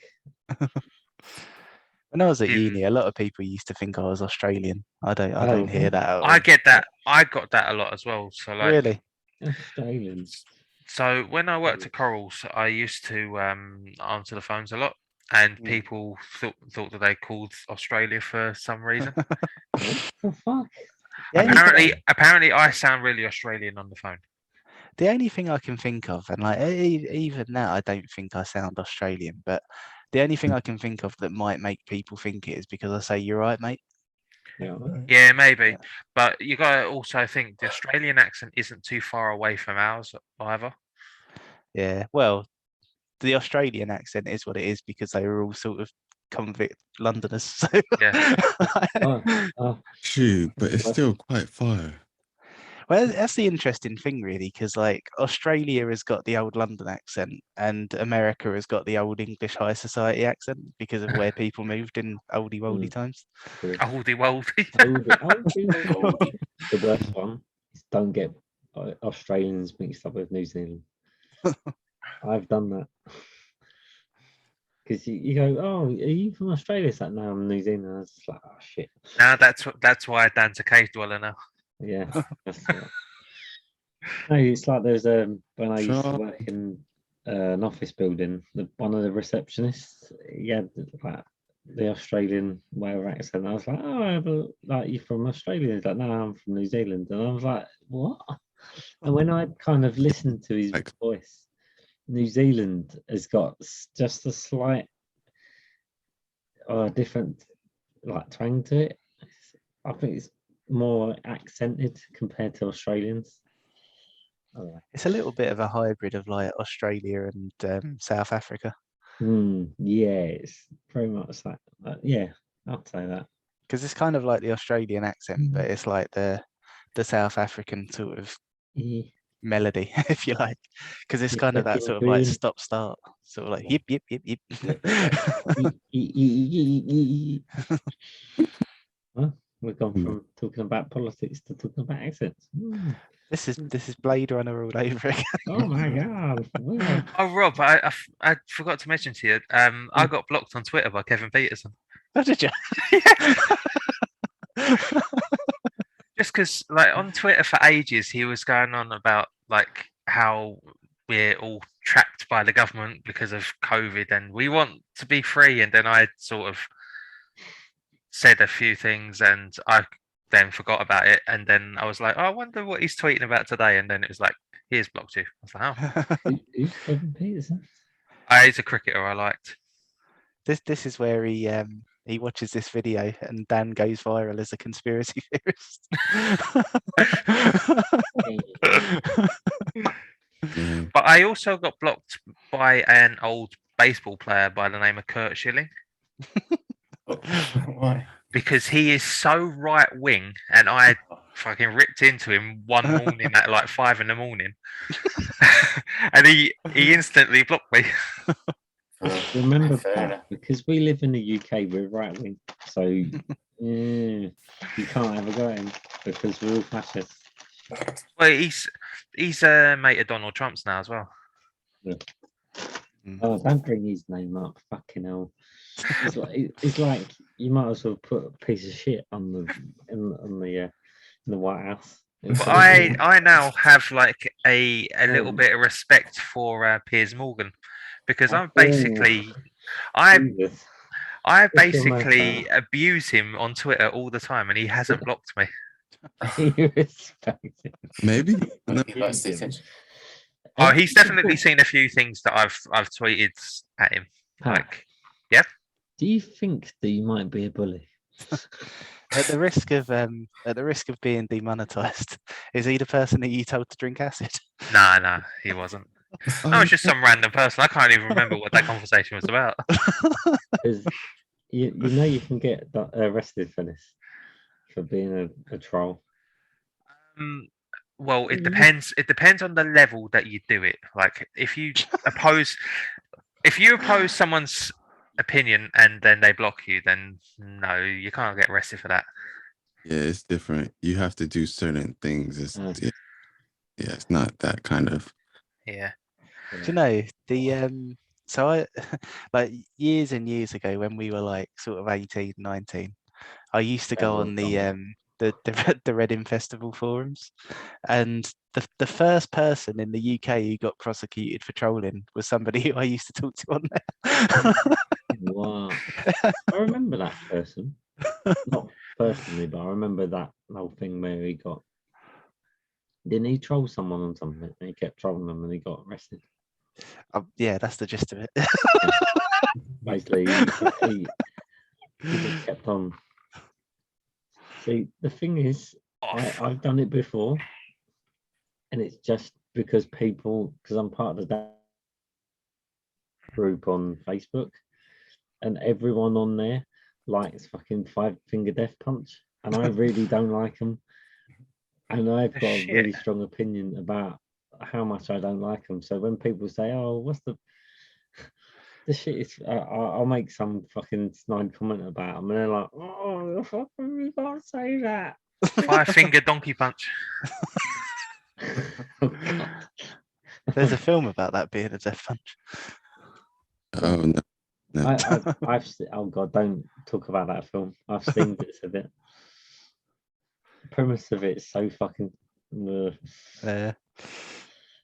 Vultures of Death. Wait, no. No, Donkey Punch. What's the Josh Home band? Something of death metal. Oh, Eagles of Death Eagles of Metal. Death Metal. Yeah. Don't bring them up in the same context as Five Finger Death Punch and Donkey Punch. The one I like. Yeah, it's kind of because I really don't like them. I'll make like shitty comments, and people always get really offended because they're like, "Oh, but you're just being this because it's cool to do this." And I'm like, "No, I respect music, and they're fucking shit." And like Nickelback because they're shit. Not because everyone else hates them. They're shit. I've hated them since like 2005. Fuck you, Dan. Before that, What? Sorry, but when they made "How You Remind Me," I hated that song as a young'un. Do you know what? I've always hated that song, but I hate it even more since uni because there was one night where I fell asleep at Manx's house, and I got rudely awoken in the middle of the night because him and some woman was singing it in the kitchen.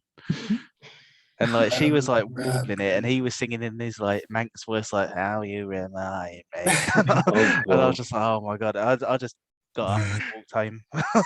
That would ruin anything. You was in a nightmare. Oh, it was horrible. Wasn't a since that Nightmare on day, Elm Street, was it? Since that day, I hated him before, but now I despise him. Oh my God, I couldn't imagine that. I would have literally come out there and shut up. But yeah, I really don't like Five Finger Death Punch. And that's the thing. Sorry, I'm diverging again. It's just not about V The reason. Back to V. Wait, I'm gonna finish my point. I have tried to listen to them, and I just can't listen to them. Like literally, I'll get like 10 or 20 seconds in, and it's like, "Oh, this is a generic shit that everyone else makes." No. Yeah, That's my Yeah. run. like that kind of stuff. But yeah, I could probably go in for a while as well. But Yeah. anyway, See, I've already. you tried. I'm T for Nice. tangent. But yeah, just before you came back, Rob, I was saying one of the things I liked the most was basically all the lines V had. Basically, I liked all V lines. Some of the things that annoyed me, the accent was actually quite minor, so it was just random, especially when I first heard it. After that, it was little thing, like it was how they wrote the characters to be, and I was just like, I know there's stuff they didn't include from the comics properly, and they're writing this a bit differently, but I'm like, what? Like some of the things Natalie Portman's character would do would like contradict itself. And I'm just like, I'm not in the mood for this annoying. Not in the mood. Yeah, but what contradiction you mean? Because I didn't get any contradictions from her. Meant to be, Mm. she's meant to be some like smart character or whatnot, but then there'll be times when they'll get her to do really dumb stuff, or kind of almost like she's throwing her toys out the pram. And I'm just like, can you just calm down? Like, Calm down. and then the next moment she's really smart and level headed, and see, I'm just like, no, no, no. Why are you doing this? Well, I just thought that was more credible for like that's why she's such an interesting character for me, because she's just like a normal person, a person that makes mistakes, a person that just has rational moments of like stupid like thoughts and moments of brilliance mixed with like moments of like desperation. Hence why she goes to Dietrich, and then hence why she actually second thoughts when she goes to V, and then she's like, oh, actually, I need to get myself out of here because this guy is gonna fuck me up, and she literally runs for her life, but she ends up getting captured anyway. So I can see the logic and the reason why she just do these random rash decisions, because it's the spur of the moment, and she's been forced into these situations she has no control over, and she's just like constantly umming and ahhing about what the hell do I need to do? I'm going to do this. Oh wait, actually this was a bad idea. Oh shit. So I thought that was just credible to real life. I thought she was just a very realistic character for me.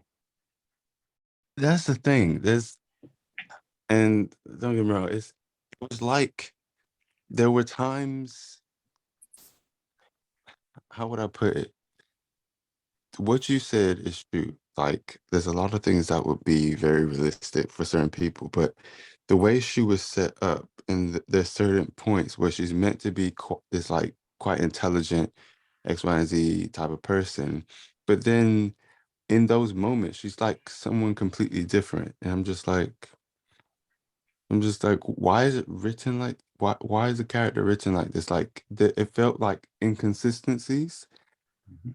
and it was quite annoying, and there was like parts, I know it's adapted from the comic, and they wanted to kind of do it in certain ways, but there were like certain things throughout the film that felt like, wait, detectives wouldn't do that, or this wouldn't happen like that, or this wouldn't. And there was just lots of little moments like that. And at the end of the day, it's like I said, I liked moments. It was just a lot of things I just wasn't kind of enjoying in the whole kind of way, like Rob and Camilla, and I think other people probably said how the Americans wrote the British thing. It was getting on me a lot of the time. I didn't know how to word it, but I was just like, why are they doing it's like, oh, it's because Americans did this back then. Yeah, So it's lots of little things, and it's mainly just how it was, besides V's line, it was how it was written pretty much, like how they wrote out and made it play out. That there was a lot of things I didn't really agree with or kind of annoyed me. But in terms of the acting, or a lot of the actors anyway, I liked what they were doing, or I thought they were good. I just thought they were directed quite badly sometimes. But it's quite, probably quite nitpicky, to be honest. But I think it's one of these things when certain characters annoy me, it Mm. just kind of ruins it for me. And it's not like I like all the actors as well. Like the ones who were the police officers and stuff. Like the head police officer, he was annoying me for a long time. And but it wasn't like his acting or his character, it was his actions. And I'm just like, what are you doing? Or the script they were writing for him. I'm like, what are you saying? And then at the end, you know what, you're cool now. I don't mind you now. You're saying some logical stuff. You got your head on now. Yes. Mm. And then it was near the end where you don't really see him much anymore. I was like, okay. Yeah, I think that's the thing. Like, I think there are points in the film where they kind of like go between like the good bad binary a bit too much. I think like because it's like I said earlier, really. Like I think Alan Moore's really good at avoiding that, and then that's what makes the story so interesting for me. But I think the film polarized it a little bit too much, and I think that's where those decisions come from, where you're kind of going like, oh, this person wouldn't do that, and that Yeah. kind of thing. Is because they're concentrating on them being a bad person. I get Yeah. And I think I probably would really like I would probably really like the graphic novel. Whatnot, Yeah, it's worth reading, man. It's a very it's a tough one to read, but it's Mm. certainly worth your time. It's more like a kitchen sink drama in a lot of ways because it's just so realistic and so Yeah. just like straight, and Yeah. there's So there's little humor in it at all. It's very like I sparse. don't have Viva Vendetta. I think you summed it up well the other day, Ben, when Yeah. you said that the graphic novel is a lot less optimistic than the film. Yeah, Yeah, that's there was the a lot thing, more right? hope in the film, especially the ending. No, but that's kind of what I said earlier on about the fact that the film is it's a fucking action film. So it's always going to be, oh, it's really bad, and then it's going to get better, and then it gets pretty bad, and then it gets so good that everyone just fucking loses their shit.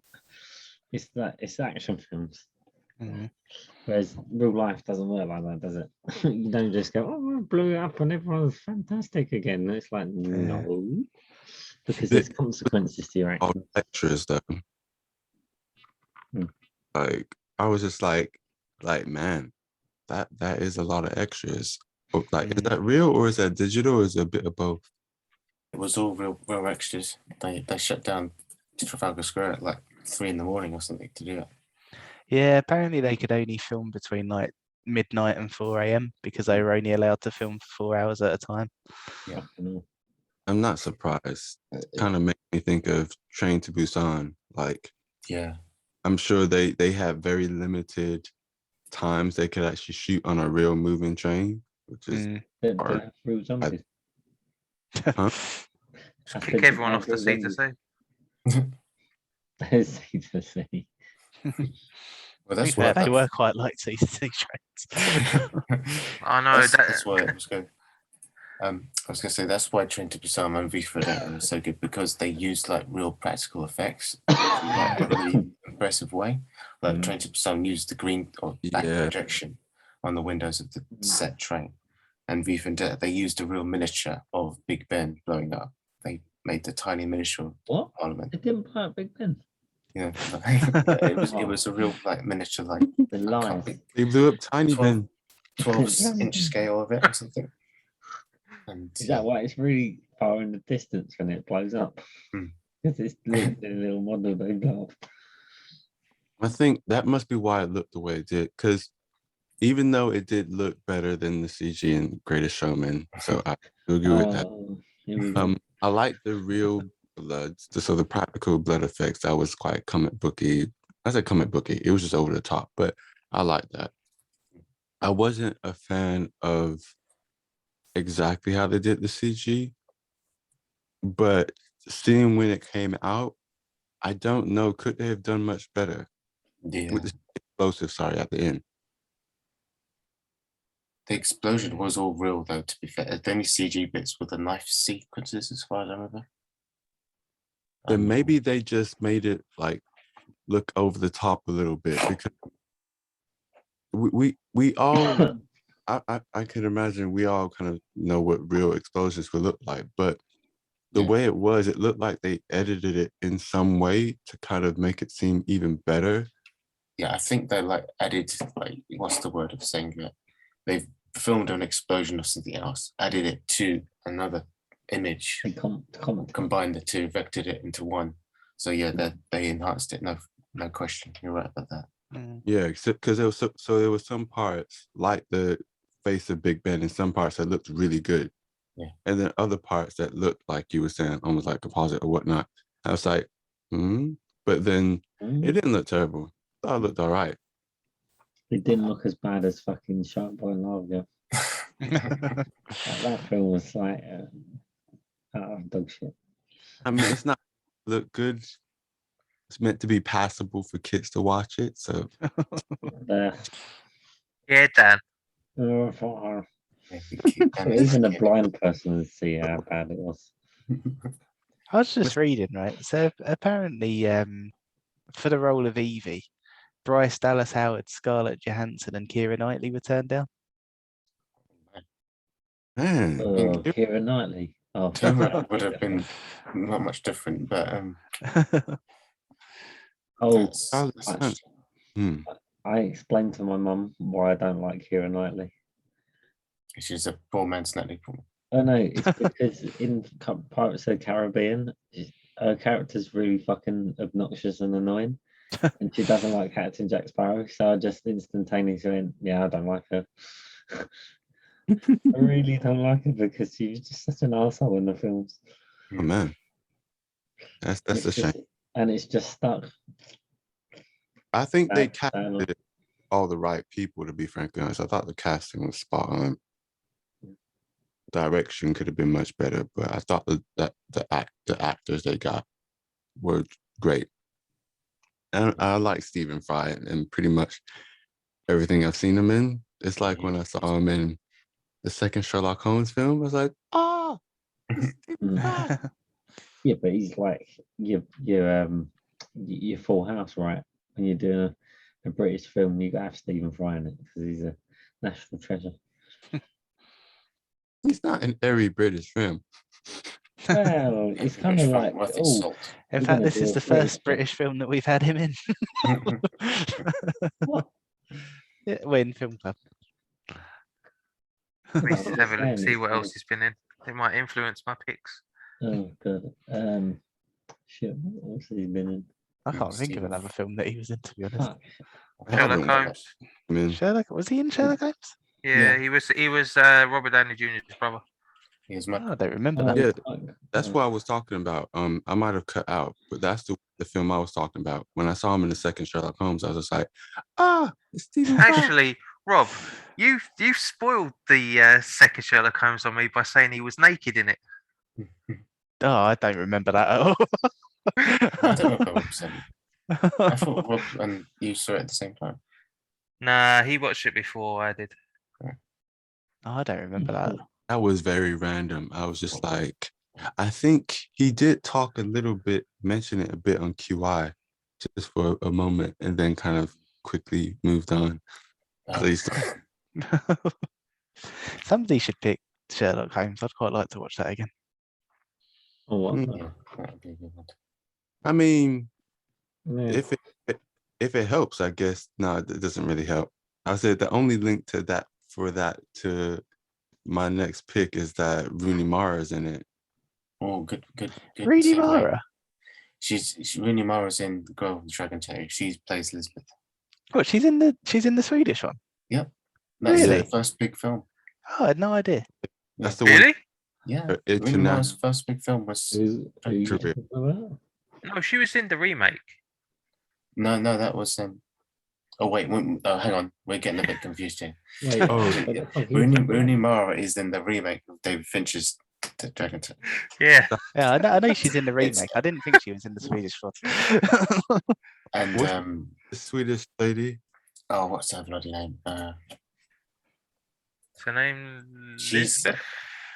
No. Well, the character name is. Yeah, that's it. Hold on, let me. Noomi Rapace. Yeah, that's it. Pace. Yeah, Noomi Pace is in Dragon 2, and Sherlock Holmes Game of Shadows. Oh, fucking hell. Yeah, she's in quite a few things, but yeah, after that film, that catapulted her. But See? anyway, I'm just looking at films that Stephen Fry's been in. He was in Chariots of Fire.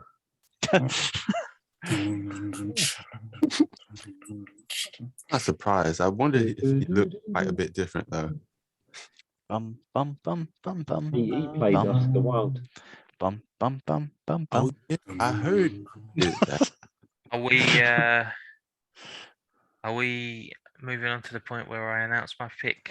No. Pat just wants it to be. I read a really like random bit of trivia earlier, but I thought it was really cool. So on a clock, when it's 11:05, it gives like the hands form a V shape, and if you write it as a date, that's the 5th of November. Nice. What? Wait, say that again? Awesome. So on a clock, when it's 11:05, the two hands will make a V, and if you Alright. write 11:05 as a date, then it's the 5th of November. Yeah. An American date. Yeah, but it's an American film. 11th of May. 11th Yeah. of May. Fucking- My phone does it backwards. Stupid phone. You can change it, I think. No, Yeah. like I tried looking because what it is, it's on the you know, where like when your phone charges, mine has the time that Mm. goes around. Well, it's whatever the time. is Oh, on what ambient. phone do you have? I have a OnePlus 9. You actually 10. got it. Yeah, that's a Yeah. different conversation, but cool, great choice. Yeah, I got a OnePlus 9. It was a bit pricey, but to be honest, it's not an iPhone. And I got it for like was that £100 cheaper than it's supposed to be? So Nice. Nice. There's a lot of phones that aren't iPhones, but yeah, you made a it's crazy. It's It's got 250 gig, 256 gig storage, 12 gig of RAM. Mhm. It's That's got crazy, a- man. Like we're Great at a phone. point. We're at a point where like your phone has 3 times the storage that my computer had when we were in sixth form. insane. And it's mad. Like it's super. It's got 120 hertz display. Yeah, it does. There's a reason why a lot of tech YouTubers daily that as their Android phone for a long time. But yeah, I won't go into that. I've had it for a while now. Sorry, did you guys do your like favorite scenes and stuff? Oh, Yeah. Pat did. I don't Most think of us anyone else did. Oh, guess what, Yeah. guys? Stephen Fry was in The Hobbit. Oh Oh, yeah. he was in You have to watch them. Battle of Five Armies. you know I Yeah, watched actually- James Nesbitt and Billy Connolly. I think actually my favourite scene in this is a Stephen Fry scene. It's the one where he cooks the what's it called, like the eggy basket or Eggy in the something. basket. Yeah. So there's a really nice subtle bit there. So you know, obviously Natalie Portman says, "Oh, you're cooking me the same breakfast as he did," and you've got that whole thing about whether Stephen Fry is him or not. But there's another nice subtle bit before that because he greets her in the same way that V does. Yeah. But yeah, she doesn't pick up on that. I really like that. I was That was good. it was nice. I was confused though when she thought that was like, is it there? I was just like, but his hands are normal, they're not scarred. She's seen them. Like he's been through a fire. So I was very confused because I didn't think that at all until afterwards. And Camilla was like, obviously, Camilla was saying, yeah, it's this and this. I was like, oh, okay. I guess they were trying to set that up. Wait, did she see his hands? He Yeah. did. When She's- when V was cooking the eggy in basket originally, and he puts the gloves on, and it's like, oh shit. Oh, that ruins it a bit. I didn't realise that. What was that? It's only Yeah. a fraction of a moment. I But didn't- V's like flipping the egg on the frying pan. He's got red and hands. he's got his bare hands out. And then I saw like his Deadpool's hands, hands. but it didn't register to me that she'd seen him. So that kind of that ruins that one a little bit. Do it, and then he's like, oh fuck, and then he turns around. So she stands there watching him for a few seconds before. Because she was then pressing, since she saw his hands were so scarred, she was pressing him to say, "Oh, like what happened?" Oh, And yeah. all it was like, "It's fire. It's not much. There's not really much of a story, really." And then left it at that, obviously. So I was just like, I was assuming to think that her to think, oh, they know each other. They kind of help each other out. Mm, Maybe not they're the same person, but yeah. then left ambiguous. So I just like, oh, whatever. I mean, I'm anyway. Yeah. Yeah. Mm. Right. Uh, I think we might have to call it there because Pat wants to leave. I didn't say I was going to leave, though. I only have 15 minutes left. oh, Well, my first scene. well, thank you, Ben. It was a very good film to watch. Yeah, it I was cool to watch appreciate all of it it. properly. It was nice to watch a film where I didn't have to read subtitles. Just Oh, saying. that's a sore subject at the moment. That's Just rubbed a lot saying. of people the wrong way. Well, John's 3 films behind now because me and Emmanuel picked films with subtitles back to back. Gonna be 4 now. He's That's going to his have own to watch fault. 4. That's his own fault for not fucking paying attention to things. Uh, Doing but yeah, things with it. I can't choose between there's two that I really like. It's the first is all the V's and in the in its kind of dialogue. I thought that was just impressive. It's just Uh, women in fridges. That was Yeah, yeah, very impressive. And his kind of send off, I like that whole scene. The detective's finally like, you know what, got a point, kind of with his actions. And then she gives him that send off with the flowers and everything else. Like that's a good way to go. I mean, he already went in Mm, her arms, which is a good way to go, but it's a good way to be sent off. I was just like that. He's part of it still, and that he was never actually. Yeah, his plans did change anyway because of her existence. No, he just continued either way, no matter what. Yeah, and I think it ended better this way. Yeah, I thought it was cool. I still found the Stockholm syndrome weird, but whatever. yeah.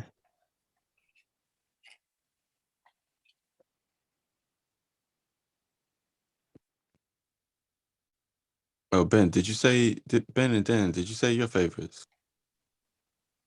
Then Scenes. Yeah. Yeah. My one was when he first blows up the Old Bailey. Oh, yeah, that was Because, cool. yeah, because my reasoning was basically it's the first time they meet and she doesn't really understand what's happening, and then he's like being really random and she's getting a bit afraid, and then it happens. yeah, aren't you a It's just crazy person? yeah, Like, imagine being in that situation where you've just met this bloke in a mask, he's wearing whatever, and you're like, "Oh, okay," and then yeah, he fucking blows up something, you know, yeah, you just fucking run away. But yeah, I think that's like a pivotal moment in the film as well. That's a good point, though. I was trying to think, what would I do? I was like, probably be like, okay, wait, all this stuff is blowing up. Oh, the thing is, I'm not sure if I would just stand and watch since I'm already there, and then be like, okay, well, thanks for the show. I'm going. Bye. I wouldn't say anything.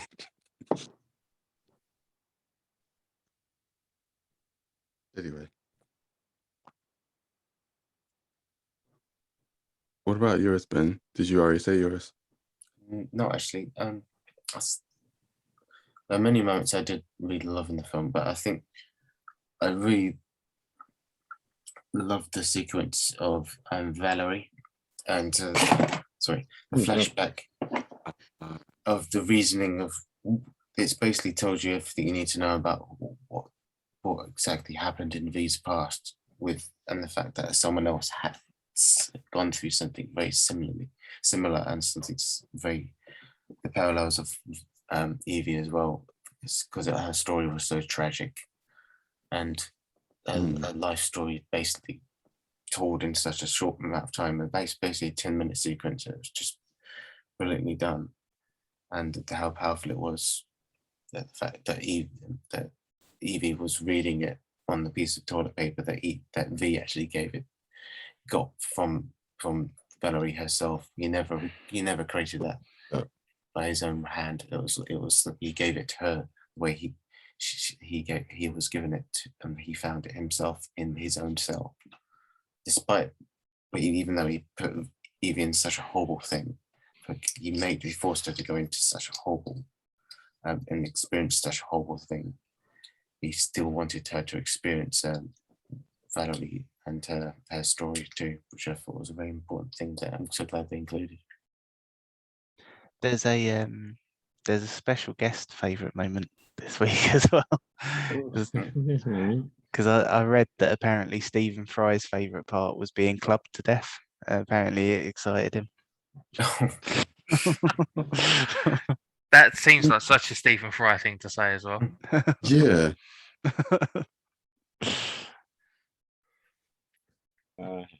Actually, I think I remember him saying something about this on QI. Oh yeah. That he just I can't actually remember the whole thing, but like you mentioned, like his favourite bit being batted to death was was like the best outcome he could have had. Mm. All right, see you later, guys. Yeah, what's your pick, Matt? I bought my fucking mask and everything. That's not bad. It's not as good as mine. Ben's already done it. Oh, okay, well, I'll fuck myself then. Ben's was actually used in the movie as well. Oh, Jesus. He still got it on. He really committed. Sorry. There you go. Nah, you're on shit. Damn it. Yeah. We can all do it. I'll go. I've got a bit. Humphrey's would be a bit fucking pointless, though, wouldn't it? You still know who he was. Oh, wait. Great, you can make it. Pat, what's your pick? Oh, man, did I just make it for this?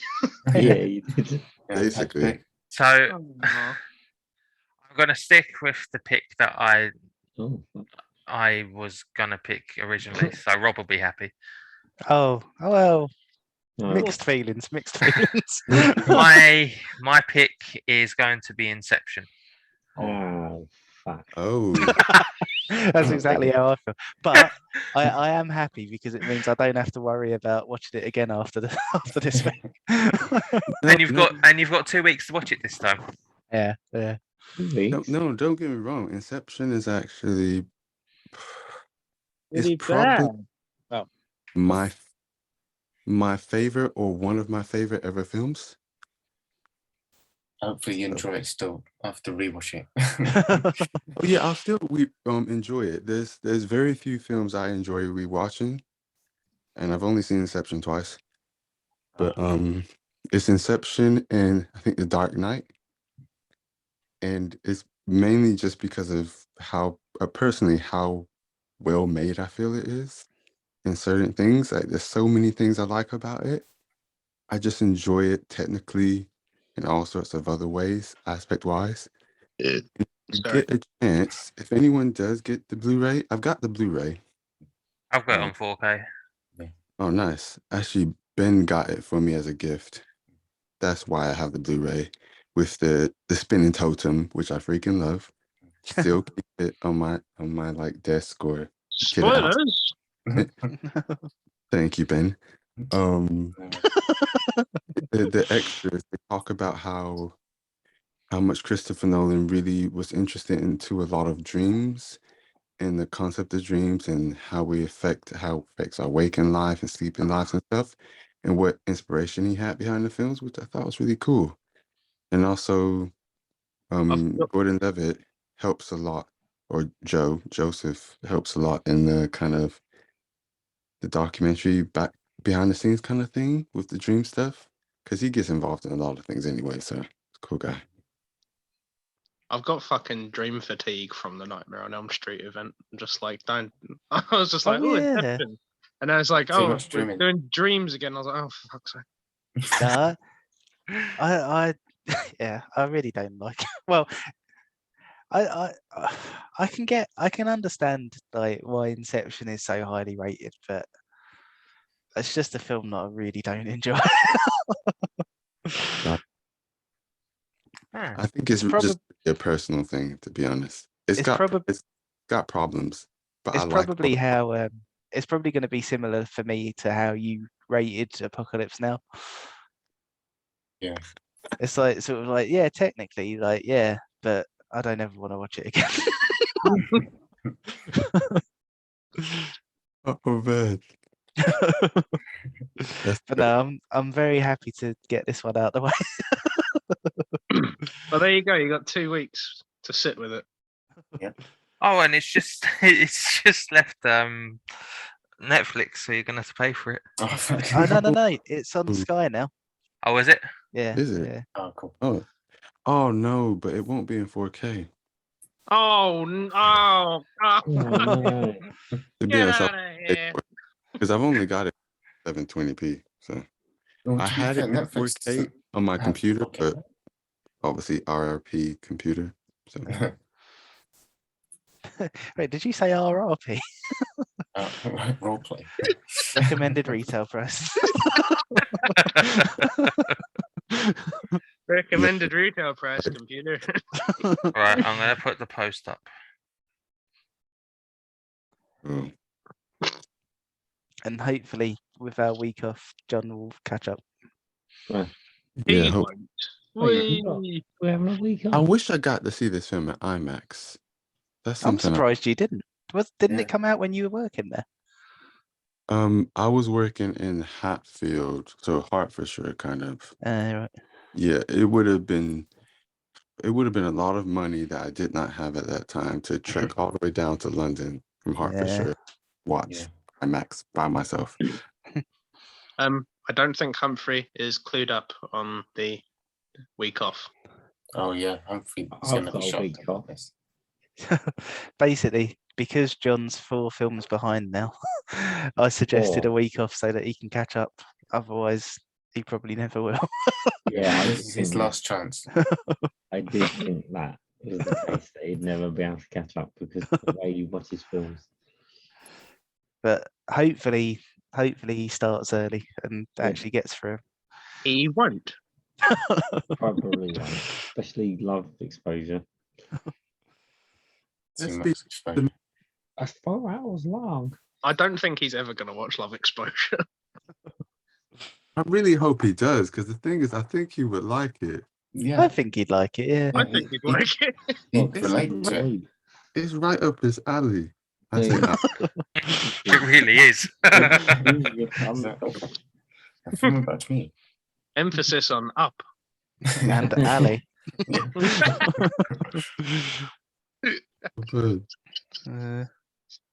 but we should. God. I mean, all the films have been great.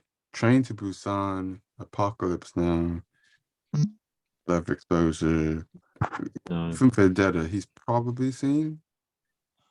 I I imagine think- he has years ago. Yeah. But there you go. On that I don't note, know. Yeah. Hopefully he watches Thanks it. for picking it, Pat. Adidas. Adidas. Right. Adidas. Just you to watch it in 4K.